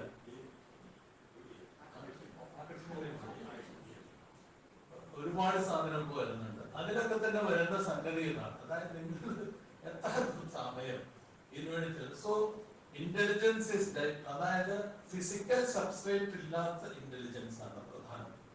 അതിൽക്കൊരിക്കലും ഫിസിക്കൽ സബ്സ്ട്രേറ്റ്സ് ഉണ്ടാവാൻ പാടില്ല. അങ്ങനെ ഫിസിക്കൽ സബ്സ്ട്രേറ്റ്സ് പറയുന്നത് നമ്മുടെ ശരീരം, നമ്മളുടെ ഇതൊന്നും ഇല്ലാത്ത പ്യുവർ ഇന്റലിജൻസ് അതിങ്ങനെ വർക്ക് ചെയ്യുക. അതിങ്ങനെ എങ്ങനെയാണ് വർക്ക് ചെയ്തിട്ട് ഇവിടുത്തെ സമൂഹത്തെ മുഴുവൻ മെച്ചപ്പെടുത്താനായിട്ട് ഉപയോഗിക്കുക എന്ന് പറയുന്നത് എന്റെ അഭിപ്രായത്തിൽ വലിയൊരു അസംബന്ധമാണ്. അങ്ങനെ സംഗതി ഇല്ല എന്നാണ് എനിക്ക് തോന്നുന്നത്.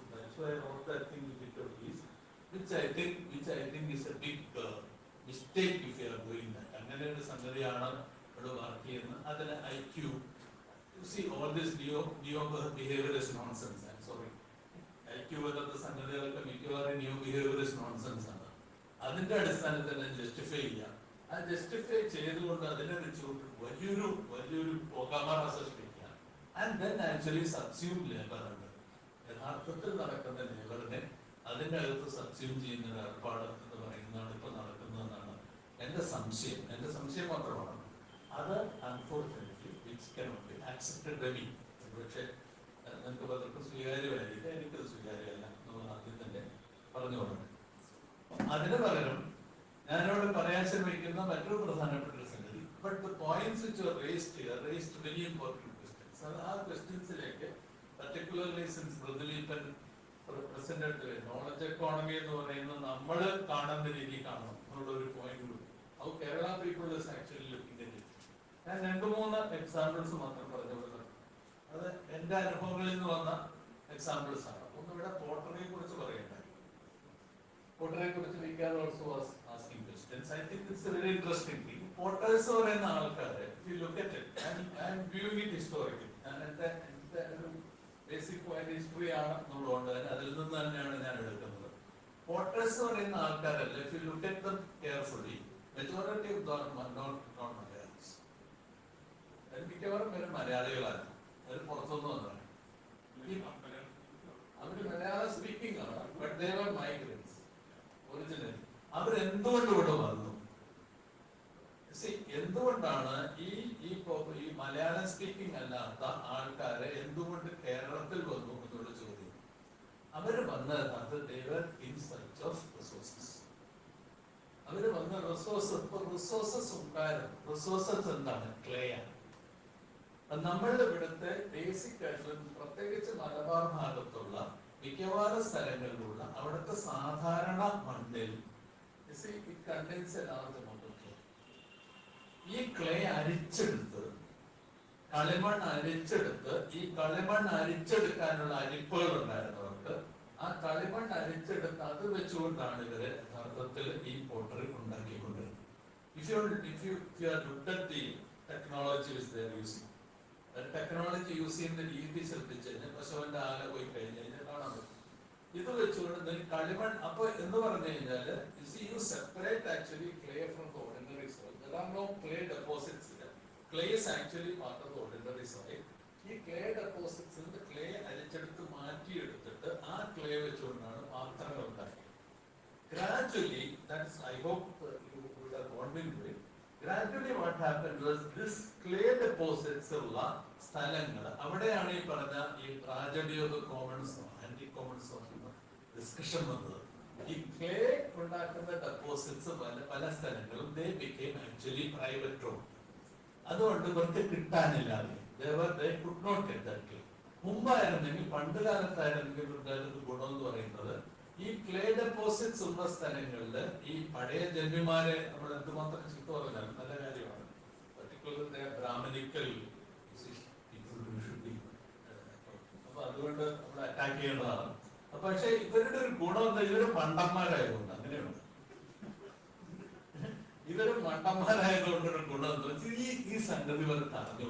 അത് ഇത് നടത്തുന്ന നമ്പൂരുമാർക്ക് യഥാർത്ഥത്തിൽ ഈ മണ്ണെന്താന്ന് അറിഞ്ഞു.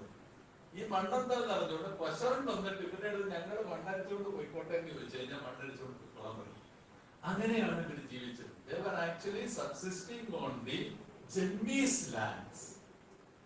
And they were able to get this thing clay out of it and were subsisting on it.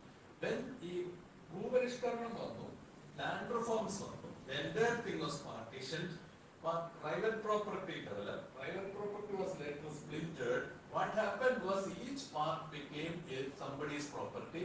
As a result, porter could not get any clay from the land. This is the reason, as far as I understood, for the decline.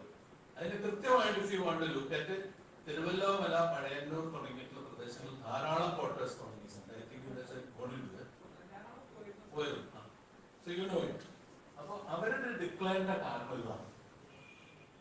അപ്പൊ that shows that there is a relationship between knowledge of the people and the type of industries that could be developed, provided you know what exactly is there in the നിങ്ങളുടെ ഇതിൽ എന്താണ് ഉള്ളത് എന്നുള്ളതിനെ കുറിച്ച് കൃത്യമായിട്ടുള്ള ധാരണ ഉണ്ടെങ്കിൽ കിട്ടും. Second example, there is something called Koothuparamba. Koothuparamba കല്ല് എന്ന് പറയുന്ന കല്ലാണ്. You know what കൂത്തുപറമ്പ് കല്ല് എന്ന് പറയുന്നത് എന്താണ്? കൂത്തുപറമ്പ് കല്ല് എന്ന് പറയുന്നത് actually there are two levels of geological formations in Sahyadri. One is the northern part of Kerala up to Thoni Hills, which is near this thing, and the southern part of Kerala. The northern part of Kerala is actually Precambrian, and the southern part of Kerala is not Precambrian. That is later formations. ഈ later formations അവിടെ നിന്നുണ്ടായ ചെങ്കല്ലാണ് കൂത്തുപറമ്പ് കല്ല്, which actually contains large number of other deposits which gets mixed up, and this mixed up form is called Kootuvarambu kallு, which is extremely hard. Or it is not proper laterite. It is rock plus laterite form. In some kind of a semi kind of degenerate form.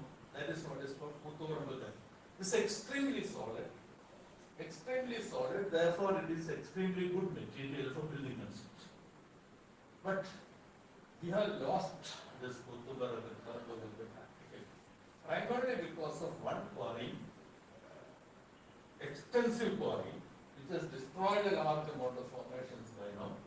And second thing is that ഈ കൂത്തുപറമ്പ് കല്ലിന്റെ ഉപയോഗം ആർക്കും അറിഞ്ഞുകൊണ്ട് എന്താണെന്ന് പറയുന്ന ആർക്കും അറിഞ്ഞുകൂടാത്തതുകൊണ്ട് അത് യഥാർത്ഥത്തില് അത് വേസ്റ്റ്, ഈ പറയുന്ന വേസ്റ്റ് എന്ന് പറയുന്ന സംഗതി അവസ്ഥയിലേക്ക് നീങ്ങിക്കൊണ്ടിരിക്കുന്ന ഒരവസ്ഥയിൽ. So this is secondary. So what I'm trying to point out is that you can say, ഇത് രണ്ട് കാര്യങ്ങൾ. Third, one more thing I can add, which is inland fisheries. Somebody was pointing. Now, ഇവിടുത്തെ ഉൾനാടൻ പ്രദേശങ്ങൾ എത്ര കുളങ്ങളുണ്ട്? Now I found one interesting thing near Pilliar. There were about 20 ponds, which are both sides of this thing, which are now being എല്ലാം തൂർത്തു പോയി complete. അത് മുഴുവൻ occupy ചെയ്തിട്ട് തൂർത്തു പോയി, ഒറ്റ കുളം പോലും ബാക്കി. As a result, what has happened is that your inland, ഇതൊക്കെ മുമ്പ് മത്സ്യബന്ധനം നടത്തിയിരുന്ന കുളങ്ങൾ, മത്സ്യബന്ധനം നടത്തിയിരുന്ന കുളങ്ങളാണ് they have disappeared. Now what I'm trying to point out is, if you are connecting it from this point of view, this is what I call as, you see, tragedy of the commons. I'm not talking about tragedy of the commons in that sense, because this either they were practically used as, you see, common property as well as common usage. People used to take part there. Trivandrum എന്ന് പറയുന്ന തിരുവനന്തപുരത്തുള്ള ഇതിലൂടെ ഞാൻ നടന്നു പോയിട്ടുണ്ടായി. I found that, you see, large number of areas, there were a number of കടവുകൾ ഇഷ്ടംപോലെയുണ്ട്. ഈ കടവുകൾ ഇപ്പൊ use ചെയ്യുന്നില്ല. They have all disappeared. Primarily because of the fact that the entire Trivandrum is now being taken over by encroachers. Now, this is what idana nammala actual resources in the planet. This is where knowledge becomes important. And I am talking about knowledge here. This knowledge becomes important because knowledge now is related to your terrain, your resources, and your labor capacities, your labor capabilities. Unless we know this, unless we know our own terrain, as to what exactly can be gained over, what exactly is there in that terrain, we will not be able to build anything. നമുക്കൊരിക്കലും തന്നെ നമ്മളുടെ യഥാർത്ഥം നടക്കുന്ന ഒരു ഇതെങ്ങനെയാണെന്ന് നമുക്ക് കണ്ടെത്താനായിട്ട് കഴിയില്ല. As a result, we will be unable to നമുക്ക് അവിടെ നിന്ന് ഈ പറയുന്ന പോലെയുള്ള composite, I think Subin was talking about different levels of agriculture, എല്ലാവർക്കും കോമ്പോസിറ്റ് ആയിട്ട് ഡെവലപ്പ് ചെയ്യണമെന്നൊക്കെ പറയുന്നത്. കോമ്പോസിറ്റ് ആയിട്ട് ഡെവലപ്പ് ചെയ്യണമെങ്കിൽ നമുക്ക് ഈ നോളജ് എന്ന് പറയുന്നത് നമ്മളുടെ കയ്യിൽ നിന്ന് പോകുന്നു എന്നുള്ള സംശയം. There it is not a question. Sustainability is not traditional knowledge. It is scientific knowledge of our own terrain. Our own terrain, and that is where traditional knowledge becomes important. In the backyard, this thing I don't agree with that. You don't build this thing on key. How old are you sitting in a pada? That is not a model. Rooftop-ലുള്ള garden, അതൊരു കേരളത്തിലുള്ള ഡെവലപ്മെന്റിന്റെ മോഡലായിട്ടൊന്നും പറ്റും അറിയുന്നത്. It's not a model at all. What I'm trying to say is that, but at the same time, household can be used. Household use ചെയ്യാൻ പറ്റില്ല എന്ന് പറയുന്നില്ല. Work from ഹോമിനെ കുറിച്ച് discussion നടക്കുന്നുണ്ട്. വർക്ക് ഫ്രം ഹോം യൂസ് ചെയ്യാൻ പാടില്ല എന്ന് ഞാൻ പറയുന്നു. തീർച്ചയായിട്ടും യൂസ് ചെയ്യും. But the point is that അങ്ങനെ യൂസ് ചെയ്യുമ്പോൾ what is the capacity, labor capacity that going in? How many people are doing it? അവിടെ ഞാൻ പറയുന്നത് കേരളത്തിലുള്ള മൊത്തത്തിലുള്ള ജനസംഖ്യക്ക് കൊടുക്കാവുന്ന അറിവുകൾ എന്താണ്, ആ അറിവുകൾ അങ്ങനെ അവർ വളർത്തിക്കൊണ്ടുവരും. അവിടെ educational transformation. Without educational transformation, you cannot talk about the knowledge development, the knowledge economy, the knowledge society, the building സാധ്യതയില്ല. Now, academic system is actually insulating every child in this Kerala from actual knowledge about their own environments, from where they can get the information കിട്ടുന്ന ഇതിന്റെ information കിട്ടുന്ന സാധ്യതകൾ ഇല്ലാതാക്കുക. ഈ academic education of this kind cannot go on in the same fashion. അതങ്ങനെ പോയിട്ട് യാതൊരു കാര്യമില്ല. It's a waste of time. ഞാൻ 19 കൊല്ലക്കാരൻ പഠിപ്പിച്ചുകൊണ്ട് എനിക്കറിയാം. I wasted a lot of time earning money. അത് എനിക്കറിയാം. അതുകൊണ്ടാണ് ഞാൻ പറയുന്നത്. That is very important. That is one point. So therefore this transformation becomes very important. There, the question of traditional knowledge, I stop here. Traditional knowledge, ആ ഒരു differentiation നമുക്ക് ഇനി വേണോ വേണ്ടോ എന്നുള്ള കാര്യം പരിശോധിക്കാം. See, there is no such thing called traditional knowledge and modern knowledge. every knowledge can be transformed. നിങ്ങൾക്കൊരു ആയുർവേദ ഫിസിഷ്യനെ ആയുർവേദക്കാരനായിട്ട് നിർത്തിയിട്ട് അയാൾ കുഴിച്ചിൽ കിഴിച്ചിൽ എന്നൊക്കെ പറയുന്ന പരിപാടി മാത്രം നടത്തിക്കൊണ്ട് യാതൊരു കാര്യം. രാഘവൻ കാലിക്കറ്റ് യൂണിവേഴ്സിറ്റിയിലെ എല്ലാ ഏർപ്പാടുണ്ട്, ഞാൻ അതിലേക്ക് പോകുന്നില്ല. അപ്പൊ അതല്ല വേണ്ടത്. If you want to look at, you have to, there is Ayurveda was a discipline which depended on a certain kind of knowledge system. ആ knowledge systemത്തിലെ സയൻസ് വല്ലതും ഉണ്ടോ എന്ന് നോക്കുക, unscientific ആയിട്ടുള്ള എടുത്തു കളയുക, transform it if possible into something scientific which is useful. In the same way, almost every kind of knowledge system can be transformed. ഞാൻ പറയുന്നത്, I am only asking you to read the literature on scientific revolution in the 17th and 18th century Europe, where what happened was that all the knowledge systems that existed prior to 17th century were actually systematically transformed and utilized as science later. So there is a possibility ആണ് നമ്മൾ top down ആയിട്ട് അടിച്ചേൽപ്പിക്കരുത് എന്നുള്ള കാര്യം സമ്മതിക്കുന്നു. But at the same time, scientific transformation of knowledge becomes important. That is why we should not question science and technology. I'm sorry, അത് ഞാൻ പറയാം. But ആ സയൻസ് ആൻഡ് ടെക്നോളജി ക്വസ്റ്റ്യൻ ചെയ്യില്ല എന്ന് പറയുന്നതിനോടൊപ്പം തന്നെ നമ്മളുടെ ലേബർ കപ്പാസിറ്റീസിനെ എങ്ങനെ ഡെവലപ്പ് ചെയ്യുന്നു എന്നുള്ളതിന്റെ അടിസ്ഥാനത്തിൽ സയൻസ് ആൻഡ് ടെക്നോളജി യൂട്ടിലൈസ് ചെയ്യാനും നമുക്ക് സാധിക്കും.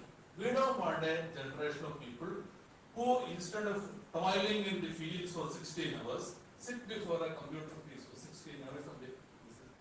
അങ്ങനെയാണ്. അങ്ങനെ ഒരു 16 വരെ മറ്റൊരു 16 മണിക്കൂറിനെ കൊണ്ടുവന്നിട്ട് റീപ്ലേസ് ചെയ്യുന്നതാണ് അത് മാറ്റം എന്ന് പറഞ്ഞു കഴിഞ്ഞാൽ ഒരു ബുദ്ധിമുട്ടാണ് എന്നെ സംബന്ധിച്ചിടത്തോളം. അത്രേ ഞാൻ പറയുന്നുള്ളൂ. അപ്പൊ അതുകൊണ്ട് ഇതെങ്ങനെയാണ്, ഇത് something that should be taught. Every child should get this. And finally, ഒറ്റ പോയിന്റ് കൂടി പറഞ്ഞ് അവസാനിപ്പിക്കുകയാണ്.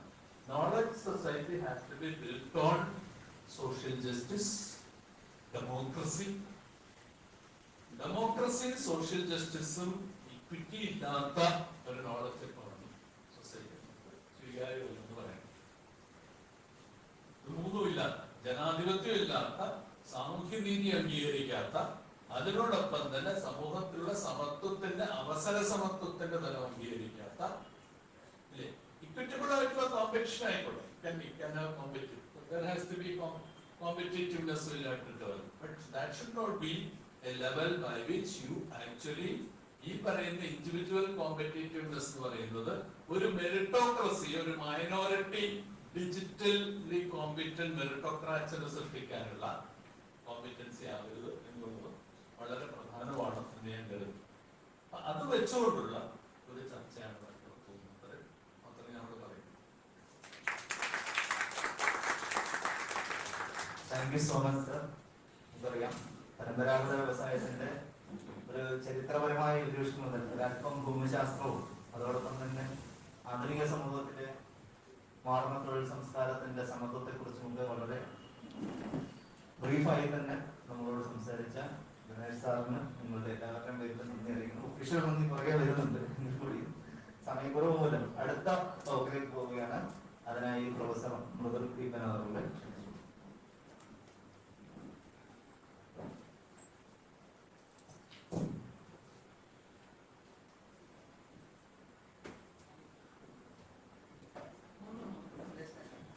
because I had spoken actually quite a lot, so I didn't want to. But I had wanted to say one or two things slightly different from what Ganesh was saying, so I thought I should express my opinion on that. The knowledge economy, I'm not going into the details, enough has been said, but it has political underpinnings, and that's one thing we have to make it very clear.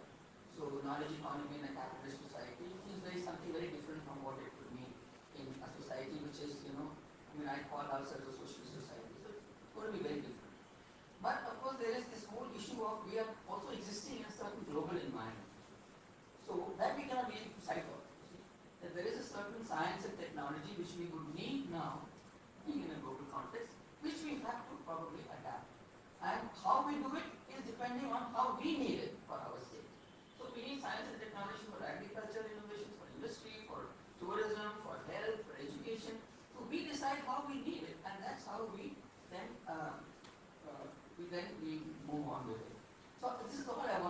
about knowledge economy. Now I come to the labor force thing, which is probably not discussed much here, but of course a lot of studies, and it's very interesting to see how so many of you have such social concerns. I mean, that was what I was very happy about.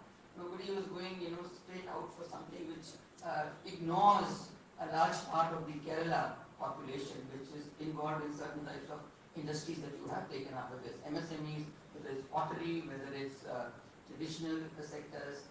So that was a very interesting thing I found. Now, we know that the problem here is of educated unemployment. Okay, I'm not going to give the figures. The budget here has come out very well with something which can be done for this large mass of educated unemployment, and which all of you probably have this in your mind. Okay, we are in the knowledge economy at the moment. We're getting information, and that knowledge economy, of course, is determined by the particular system which exists. To some extent, it is much more focused on modern sort of knowledge economy with science and technology and mathematics, of course, that is there. But I'm saying within that, we know that there is this whole issue of educated unemployment. Now, what do we do about it? And that's where we want to link the knowledge economy with the labor force. And that's what the whole, I thought the title of this session was exactly that. How do you actually bring the two together? And that's what I think is what we had discussed in a session we had in the seminar we had earlier, that the economy and the education have to go parallel.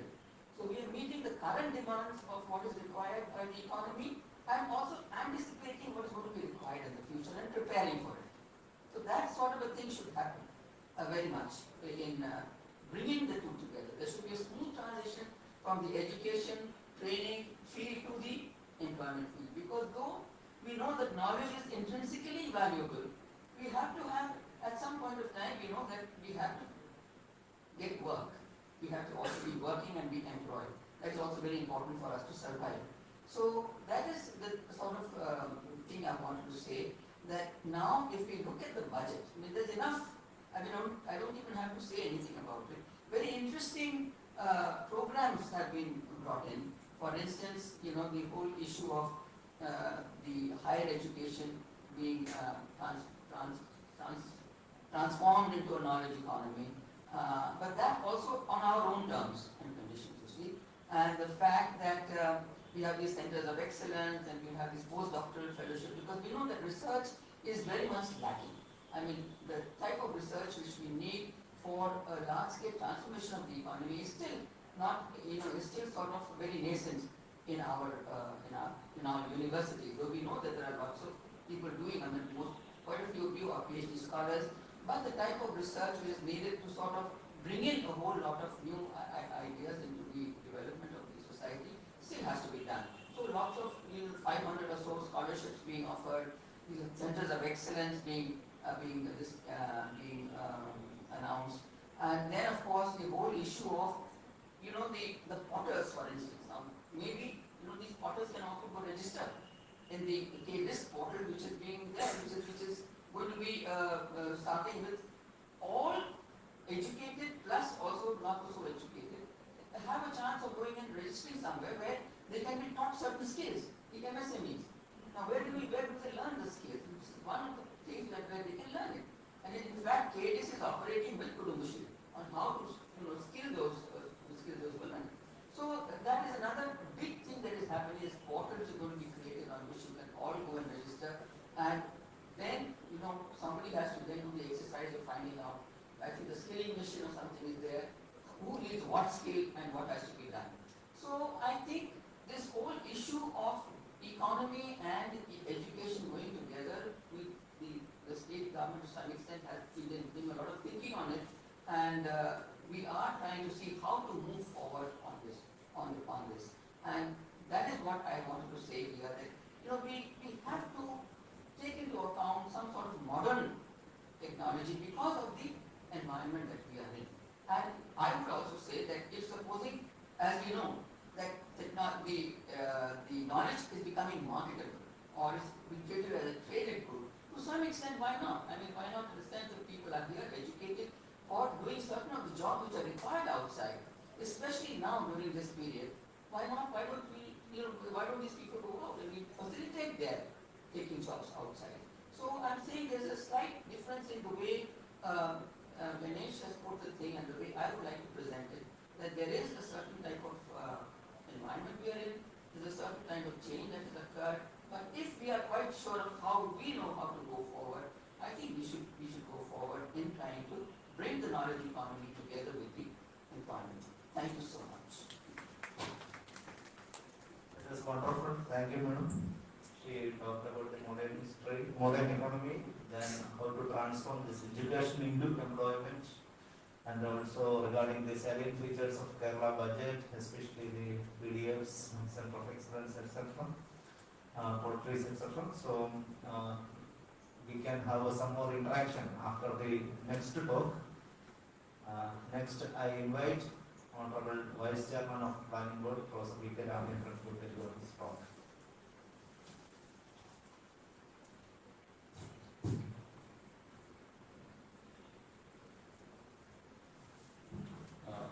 Actually, I should not speak. For 5 minutes. For 5 minutes. We have to wind up at 12:30. I'll take only 5 minutes. I just want to. Thank you. Thank you very much. I have very few things to say. I'm not going to go. It's about skills and the knowledge, skills, labor, and the knowledge economy and knowledge society. I won't go too much into the theory of the what is a knowledge society. I'm going to look at it purely from a very kind of practical policy point of view. That as we've been looking at it in the planning board in the past few months, this whole question of knowledge society, which is that government has given it to us as policy. We will create, our task is to create a knowledge society, a knowledge economy in Kerala. I think we can have some agreement on this, certainly among the three panelists, that without going too deep into theory, that the basis for a knowledge society is the educational system. And in particular in Kerala, today, the higher education, the system of higher education. If the term knowledge society is to be rescued from all this jargon, conflating knowledge with information, conflating information with digitization, etc., etc., innovation with digital, with startups, all of these, if we are to avoid a lot of errors, then the basis for a knowledge society must be quality and extent of our higher education system. In Kerala in particular, education as a whole. See, if Kerala is on the map internationally, it is because one of the great reasons is because we were able to universalize and make accessible public school education to the widest section of our population. In fact, that's a continuing process. We had free education in the 50s. We had free primary education. We extended through the 60s, 70s, 80s to the higher secondary stage. We extended that to university school education, university education, free universal university education from fees and so on. But despite that, it is an ongoing process. Even in this last 5 years, look at the expansion of inclusive school education. It's 6 lakh children have left the private system and come into the public system. That's not happened anywhere. It's a historic event. Of course, there's a push factor because of fees in the private sector. But why did it happen in the last 4 years? Because of the increased investment in quality in school education. So we have established a certain universality and ease of and social access for all the problems of social access in school education. This has also had its own impact on higher education. Our this general enrollment rate is still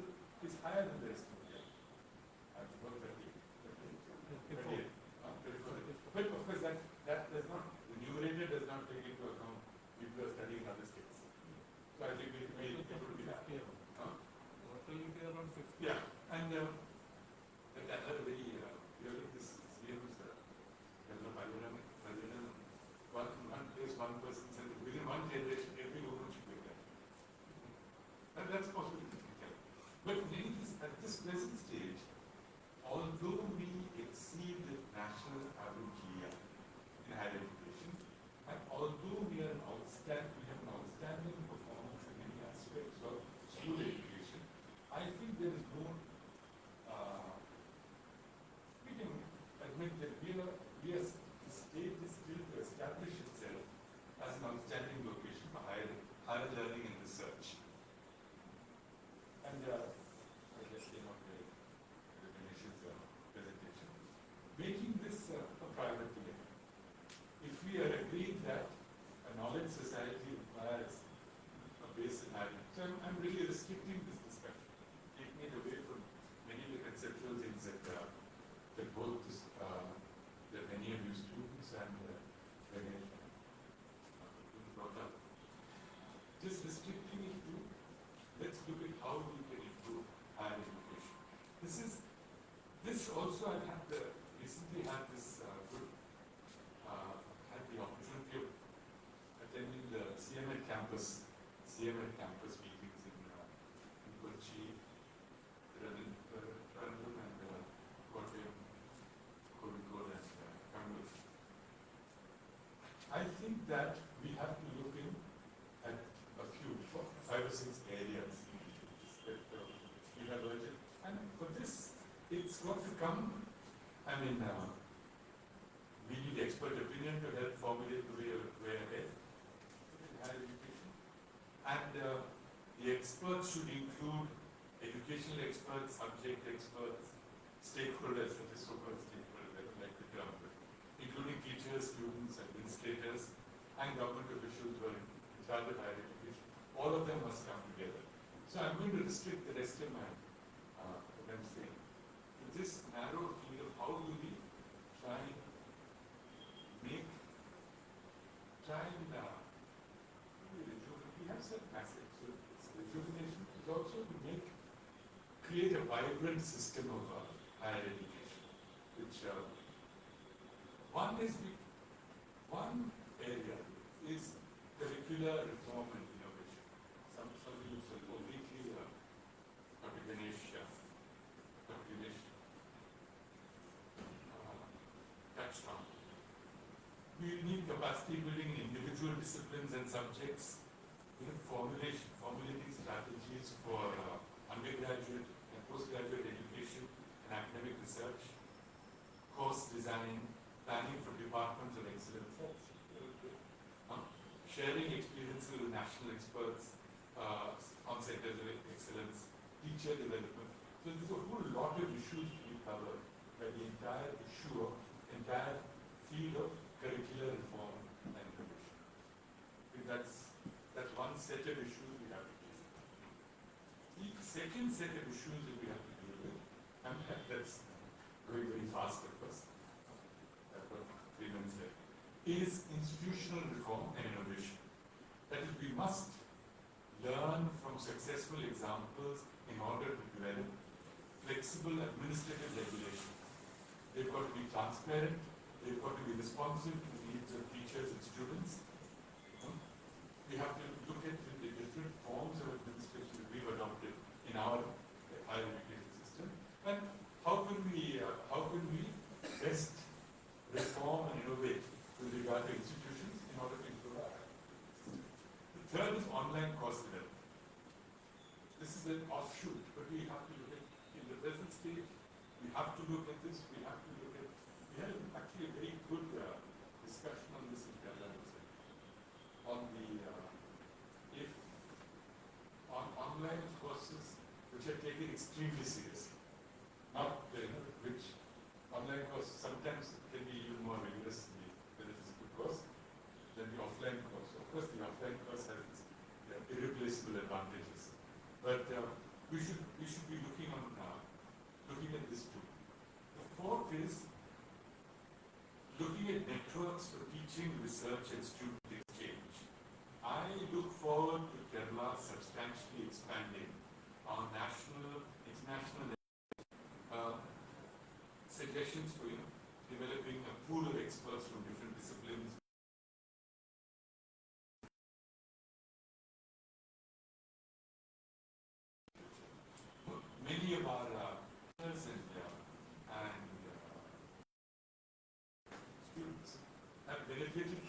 interacting with academics in different parts of India, different parts of the world. See both my colleagues in the family.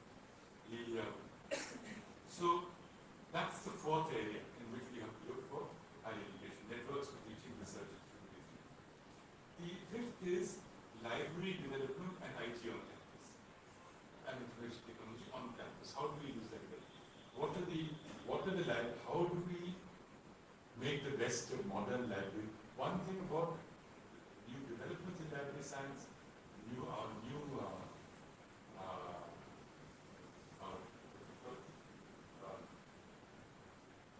those universal catalogs, etc.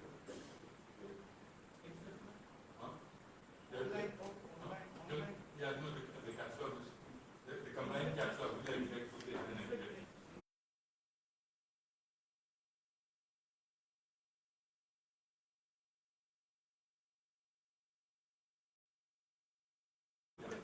So, library development, IT on campus, we need to learn more about, everyone needs to learn more about the ways in which libraries are being transformed and sharing e-resources between institutions or different campuses, and the use of IT and data resources on campus in general.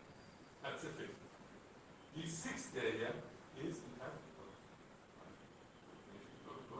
equity, issues of equity, scientific temper, of ensuring and deepening the socially inclusive character of education, ensuring regional balances in higher education, ensuring the scientific, democratic, secular institutions and cultures on campus. This will be the sixth area. The seventh area, which I think we should look at, is micro-planning, that is drawing up specific plans and programs for individual universities, individual colleges, individual related institutions, and so on. So these are the 7 areas in which I think we should look ahead and try and get together the best participatory, discussion-based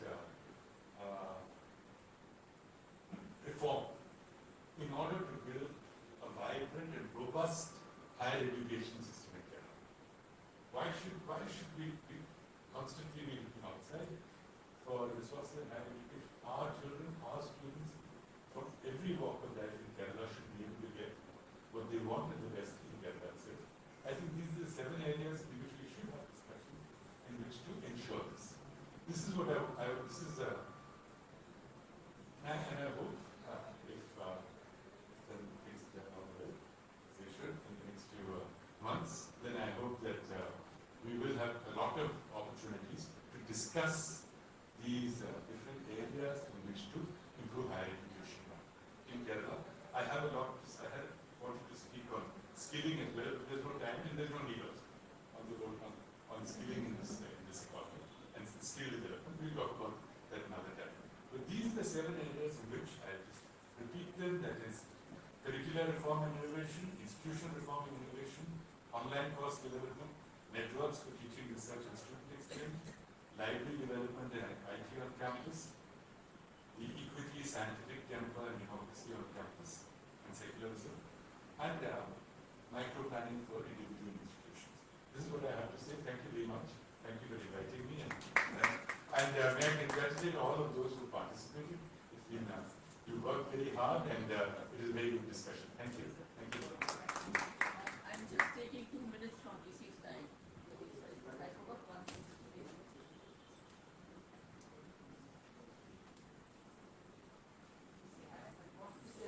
Gender equity completely in the whole discussion also. Equity includes gender equity very much, and that should, because we know that higher education girls are in so many instances outnumbering boys, but when it comes to certain areas which really are more job oriented or career oriented, they are not there. So one thing is there. But second thing I wanted to point out, which I really wanted to say, that the NSSO 75th round on 17-18, there is a round on education. It's called household social consumption of education. Now that has brought out a very disturbing fact, which is that while education has expanded very rapidly up to the secondary level, even at the other in the other states of India, in the other states of India, you find that the cost of higher education has gone up very much. Now that is something which I wanted to warn ourselves also, that just as we have been doing till now, not to raise the cost of higher education, to make it exclusionary, as has happened elsewhere in India, we should really be very careful to see, have you briefly heard that about 75th round? No, I'm saying that that has made higher education very expensive. All over India you find it's very costly to go from graduate onwards, and the professional colleges, it's mind-blowing, the all India figures. No, I'm just saying some point, I forgot to say that higher education we are emphasizing, but we should be very careful that like now we have made sure that it is inclusive. That is a very important thing we have to make sure, because what is happening in the rest of India is that the cost of higher education is going up very sharply, and we should not be, it should not be happening here. This is the point I wanted to make. Thank you. Thank you, madam. നമുക്കറിയാം വളരെ systematic ആയിട്ട് 7 methodology തന്നെ planning board vice chairman നമുക്ക് മുന്നിൽ തന്നിട്ടുണ്ട്. അപ്പോൾ ഇന്നത്തെ ഈ പരിപാടിയുടെ പ്ലീനറി ടോക്സ് അവസാനിച്ചു. പക്ഷെ നമുക്കറിയാം ഏതൊരു ചർച്ചയുടെയും ഏറ്റവും ജീവനാടി എന്ന് പറയുന്നത് നമ്മളൊരു ലൈവ് ഇന്ററാക്ഷൻ തന്നെയാണ്. എനിക്കറിയാം എല്ലാ ഡെലിഗേറ്റ്സിനും മനസ്സിൽ എന്തെങ്കിലുമൊക്കെ ആശയങ്ങൾ ചോദിക്കാനോ അല്ലെങ്കിൽ ക്ലാരിറ്റി ഉണ്ടാവും. അപ്പോൾ it's A time for live interaction with the invited speakers. And നമ്മൾ സമയത്തിന് അനുസരിച്ചാണ് 12:30 എന്ന് പറഞ്ഞാൽ 5 മിനിറ്റ് വൈകിട്ടുള്ളൂ. നമുക്കൊരു 10 മിനിറ്റിനുള്ളിൽ ഈ ഇൻവൈറ്റഡ് ആയിട്ടുള്ള ആൾക്കാരെ നമുക്ക് നേരിട്ട് കിട്ടുന്ന ഒരു golden ഓപ്പർച്യൂണിറ്റിയാണ്. Definitely we should make use of that time, and you can even have an interaction during the lunch time also. But this is a formal time for live interaction. Please ask. There is no order. You can ask.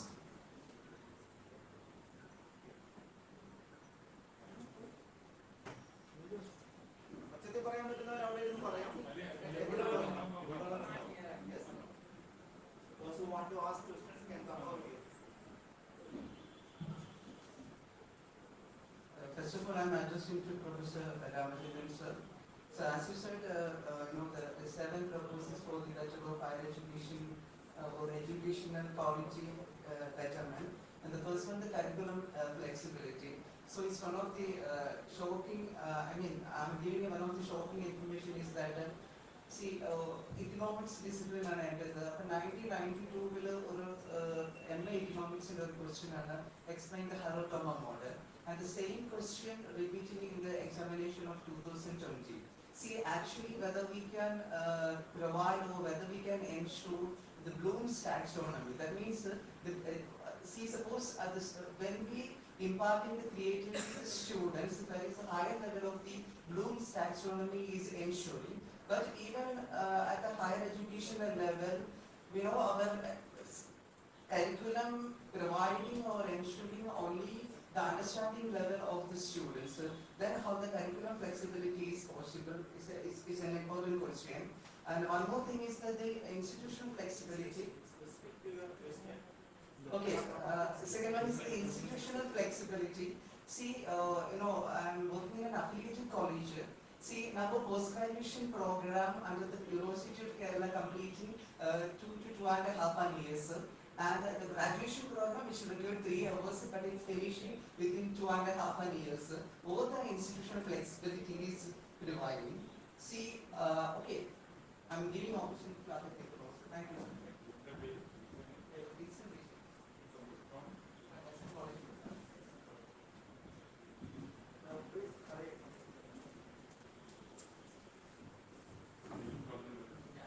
Good afternoon.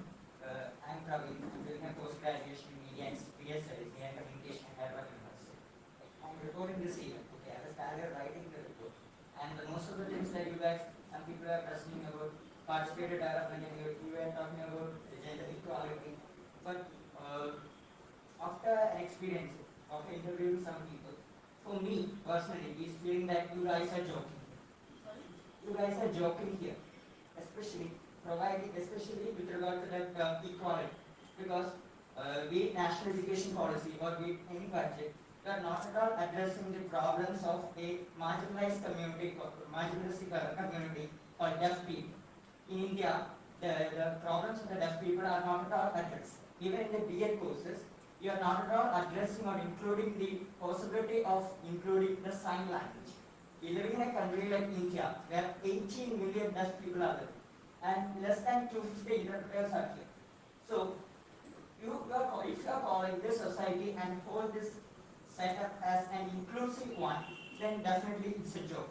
So, if you want to do it as an inclusive one, take opinions from the people, especially from the marginalized sections of the society. When you say marginalized sections of the society, please include the people who are differently able, and with regard to this, people who are deaf. Your opinions are really not taken into consideration because textbooks. Sir, because I want to put this as an opinion, because when we get a speech, because this opinion is not at all put forward by many of the people, because they are not at all getting opportunity. I interviewed one person a week ago, and this was his opinion, and I am taking the questions from his experience. Okay, so I thought in this stage, if I am addressing this issue, in some way it will affect the curriculum. Okay, so if you are doing about an inclusive flexibility of curriculum, please include sign language in text, and please train the teachers in such a way that the number of interpreters are increased. Because see, there are 18 million deaf people in India, and there are less than 250 interpreters, and even the case during the COVID protocol things, in the news channels, they are saying that there are interpreters, but that interpreters are not good enough for the people to understand what you are conveying. Okay, so there are less than 250 interpreters, and if you are not giving importance to sign language in BA courses, then what is the what is the entire thought of teaching those people? You want to teach, if you are not including the sign language in BA courses, it means that you don't want to teach the people who are deaf. So you are not giving importance to them. So if we are not looking into this matter and saying that it's an inclusive thing, then I feel it's a joking thing. That's it. Thank you.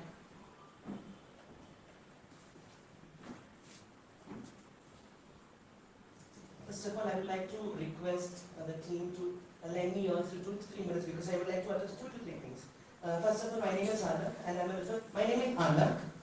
research scholar of Maharaja's College, Political Science Department. And adding to that, I'm the vice president of an organization called Disha and the project head of an organization called Bring Back Green. So I'm representing those 2 organizations here.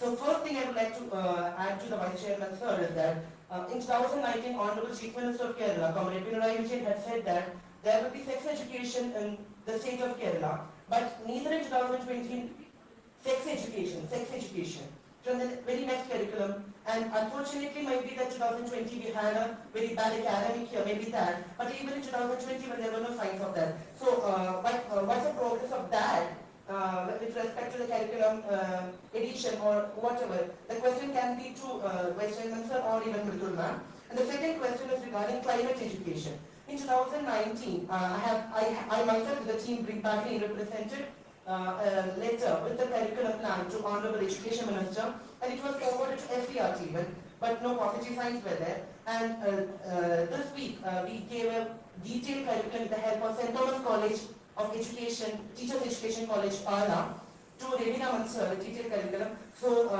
we request Bring Back Green, and I personally request the Planning Commission to kindly put forward the same. And next, the third question that I would like to put forward to Mridul Madam is that why can't we have an act called Safe Space Act? Safe Space Act. Because in many foreign countries, safe space, Samrakshita Idam. Yeah, Safe Space Act. Yeah. So because in many foreign countries we can see that there is something called a Safe Space Act. Because many gender minorities are being employed in several spaces. For instance, Heidi Sadia, who was the first broadcast journalist of India, is forced to resign from the channel where she was working only because of discrimination. She was a sub-editor of a particular channel, but she was forced to resign and forced to join many other less privileged spaces only because she was facing discrimination. That's not only with gender minorities, but the same is the case with many men or many women or all genders. So thank you, sir. Thanks.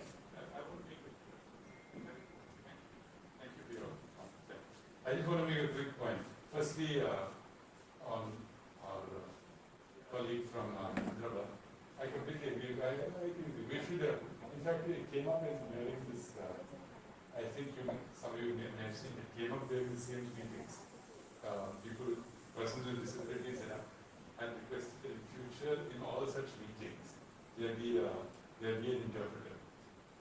There be a sign language interpreter for all such meetings. And I think that's correct. That's correct. Inclusive means persons with disabilities also. There's no question. There's no question. So I agree with you. Now I just want to make one point. Let's not take up individual grievances right now, or individual point. What I'm saying is that all that you said is very correct.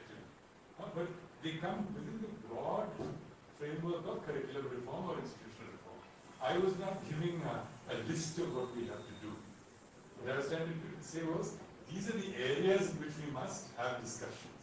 When we do have such discussions, your inputs will be relevant both to the, when we discuss curriculum and when we discuss institutions. These are the, so let's not say that we must have this or that. No, these are correct. These are not things which I'm going to object to. These are the spaces in which we need to have discussions, is what I'm saying. And I was not trying to give you a comprehensive list of everything we have to do. That's beyond my scope or expertise.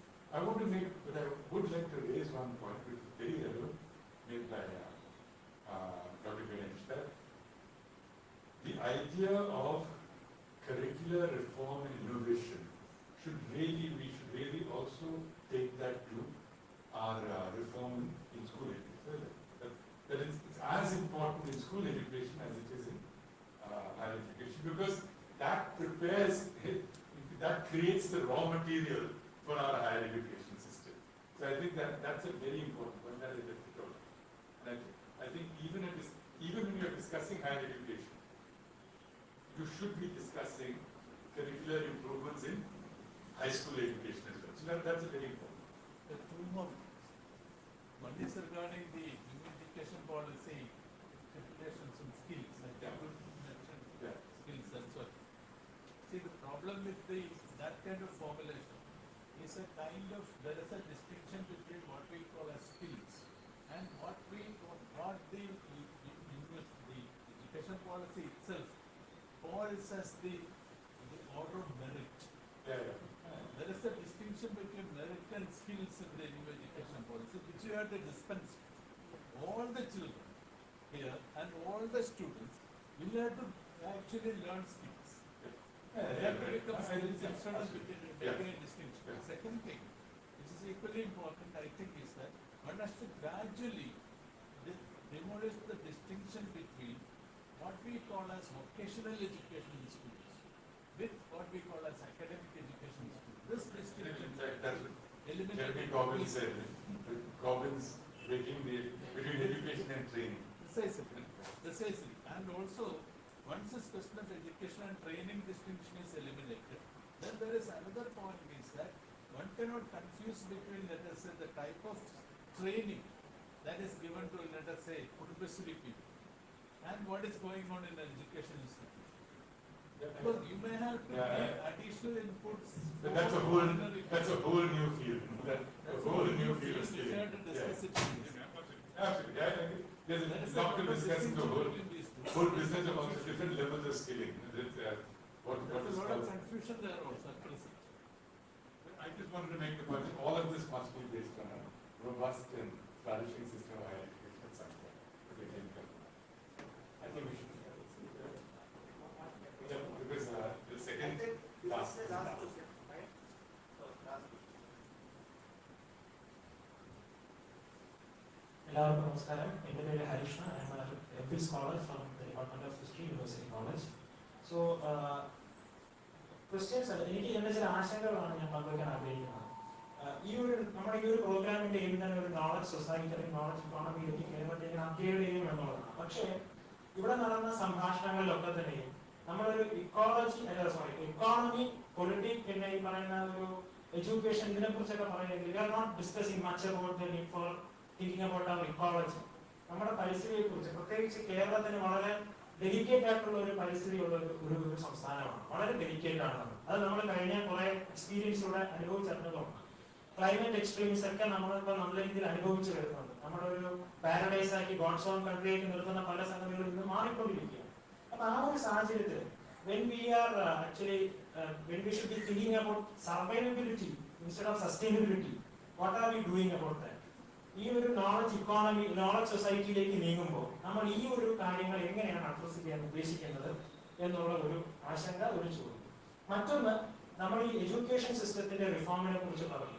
അപ്പൊ ആ ഒരു reforms പറയുമ്പോൾ ശരിക്കും നമ്മൾ നിലവിലുള്ളതിന് upgrade ചെയ്യുന്നതിന് കാര്യം ശരിക്കും ഇതിനെ ഈ ഗണേഷ് സാർ ആദ്യം പറഞ്ഞതുപോലെ ലോവർ ലെവലിൽ നിന്ന് തന്നെ ഇതിനെ ഓവർഹോൾ ചെയ്യില്ലേ വേണ്ടത്. ഇതിനെ പൊളിച്ചു പറഞ്ഞാലല്ലേ എന്തെങ്കിലും ഒരു പുതിയ ലെവലിലേക്ക് നമുക്ക് എത്താൻ സാധിക്കും. കാരണം ആഫ്റ്റർ ഓൾ ഇവിടെ ഉള്ളത് എക്സിസ്റ്റിംഗ് ആയിട്ടുള്ള ആൾക്കാരെ തന്നെ വച്ച് പണിയാൻ നിന്ന് കഴിഞ്ഞാൽ may be I M A bit sceptical on that. So shouldn't we be thinking about overhauling the existing system to accommodate into the new needs, new crises, so that we can be more resilient towards the changing times? So this is what I have to say. Thank you. The question of the danger to our natural resources and our resource base is a very big question, a relevant question, but it's not a question we can solve in the next few minutes. We really have to have a separate discussion on this. Also, what you are saying comes within this overall framework. How much, what are the historical advantages we have? What are the strengths we build on? Also, there are some strengths in the network of colleges, the network of universities. There's a certain consciousness among the people of the need for higher education. So, what are the strengths we build on? I'm not sure what you mean by overall. We'll have to have a discussion on that. But root and branch, or even uproot everything that was there in the past, maybe in certain spheres, but in other things we also have to build on the great assets that we have in this field. So that's my view on it, but certainly it's open for discussion. My other thing is, if people want to discuss their papers or individual, your papers, your data, or even for a discussion on your ideas, feel free to get in touch and come to the planning board and have a discussion. I'd be happy to talk to you individually or in groups. I'd be happy to meet you. So, thanks once again. Thank you, sir. ഈ പറഞ്ഞ ചോദ്യം ecology വന്നില്ല എന്നുള്ളത് ഗൗരവകരമായി തന്നെ പരിശോധിക്കേണ്ട ഒരു കാര്യമാണ്. കാരണം ഇതിൻ്റെ ഒരു 4 സെഷനാണുള്ളത്. അതിനകത്ത് എവിടെയും പരിസ്ഥിതി വന്നിട്ടില്ല. ഓർഗനൈസേഴ്സിനെ നമ്മൾ ആ കൺസേൺ അറിയിക്കുന്നതായിരിക്കും. പർട്ടിക്കുലർ ടോപ്പിക്കാണ് നമുക്ക് തന്നിട്ടുള്ളത്. അതിൽ ഈ ഇക്കോളജി വന്നിട്ടുമില്ല എന്നുള്ളത് കൊണ്ട് നമുക്ക് അതിനെക്കുറിച്ച് ഡിസ്കസ് ചെയ്യാൻ ഇപ്പോൾ സാധ്യമല്ല, അറിയിക്കും. അപ്പോൾ നമ്മൾ എല്ലാ പ്രോഗ്രാമും കഴിഞ്ഞു. ഇത്രയധികം ലൈവായ ഒരു ടോക്ക് ഈ അടുത്ത കഴിഞ്ഞ് ഞാൻ ആദ്യമായിട്ടാണ് കാണുന്നത്, എക്സ്പീരിയൻസ് ചെയ്യുന്നത്. I think you also agree with that one. ഈ ഏറ്റവും പ്രധാനമായിട്ടുള്ളൊരു വസ്തുത, സാധാരണ ഒരു ടോക്കിൽ വരുമ്പോൾ അല്ലെങ്കിൽ ഒരു കോൺഫറൻസിൽ വരുമ്പോൾ അതിൻ്റെ ഇനോഗ്രൽ സെഷൻ കഴിഞ്ഞ് VIPs എല്ലാം പോകും. പിന്നെ ബാക്കിയുള്ള നമ്മുടെ ആശയങ്ങൾ കൊണ്ടുവെക്കുന്നതാണ്. പക്ഷെ ഇവിടെ നമ്മൾ നേരെ തിരിഞ്ഞുള്ള നമ്മുടെ ഓരോ കുഞ്ഞാശയത്തെയും അതുപോലെ തന്നെ നമ്മുടെ സന്ദേഹത്തെയും കൃത്യമായ രീതിയിൽ മനസ്സിലാക്കി തരുവാൻ പോളിസി മേക്കർ അതിന്റെ ഏറ്റവും ടോപ്പ് ലെവലിലുള്ള ആൾക്കാർ തന്നെ എത്തി എന്നുള്ള ഏറ്റവും സന്തോഷകരമായ ഒരു വസ്തുതയാണ് ഈ സെഷൻ ചെയ്ത് കഴിഞ്ഞപ്പോൾ എനിക്ക് കിട്ടുന്നത്. വ്യക്തിപരമായ ഒരു ആശങ്ക എന്ന് പറഞ്ഞാൽ ഞാൻ ഈ ഫീൽഡുമായിട്ട് യാതൊരു ബന്ധവുമില്ലാത്ത ഒരാളാണ്. ഞാൻ ഫിസിക്സ് ആണ് ബേസിക്കലി. പക്ഷെ എന്തുകൊണ്ടോ ഈ സെഷൻ ചെയർ ചെയ്യാൻ തന്നെയാണ് ഏൽപ്പിച്ചിരിക്കുന്നത്. അതുകൊണ്ട് തന്നെ ചില സാങ്കേതിക പദങ്ങൾ ഒഴികെ ബാക്കിയെല്ലാം ഞാൻ ഒരു പരിധി വരെ ഇന്നലെ തന്നെ വായിച്ച് മനസ്സിലാക്കിയിട്ടാണ് വന്നത്. എനിക്ക് കുറച്ച് സന്ദേഹങ്ങളുണ്ട്, പ്രത്യേകിച്ച് ഈ ആന്റി കോമൻസ് ഇതൊന്നും എനിക്ക് അത്ര പരിചയമില്ല, മനസ്സിലാക്കിയുള്ള. പക്ഷെ നമ്മുടെ സമൂഹത്തെ സംബന്ധിച്ച് ഏറ്റവും പൊതുവായിട്ടുള്ള കാര്യങ്ങളിൽ നമ്മുടെ യുവ ഗവേഷകർ, അതായത് യുവരക്തങ്ങളാണ് ഏറ്റവും തീപാറുന്ന ആശയങ്ങൾ ഇവിടെ അവതരിപ്പിച്ചത്. അതിന് നല്ല രീതിയിലുള്ള സംവാദം തന്ന എല്ലാവർക്കും എൻ്റെ ഹൃദയത്തിന്റെ ഭാഷയിലും ഈ സംഘാടക സമിതിയുടെ പേരിലും നന്ദി അറിയിക്കുന്നു. ഒഫീഷ്യലായി നന്ദി പറയുന്നതിന് വേണ്ടി അനിൽ കുമാറിനെ ക്ഷണിച്ചു. അദ്ദേഹം കേരള യൂണിവേഴ്സിറ്റിയിലെ റിസർച്ച് സ്കോളറാണ്. Thank you all.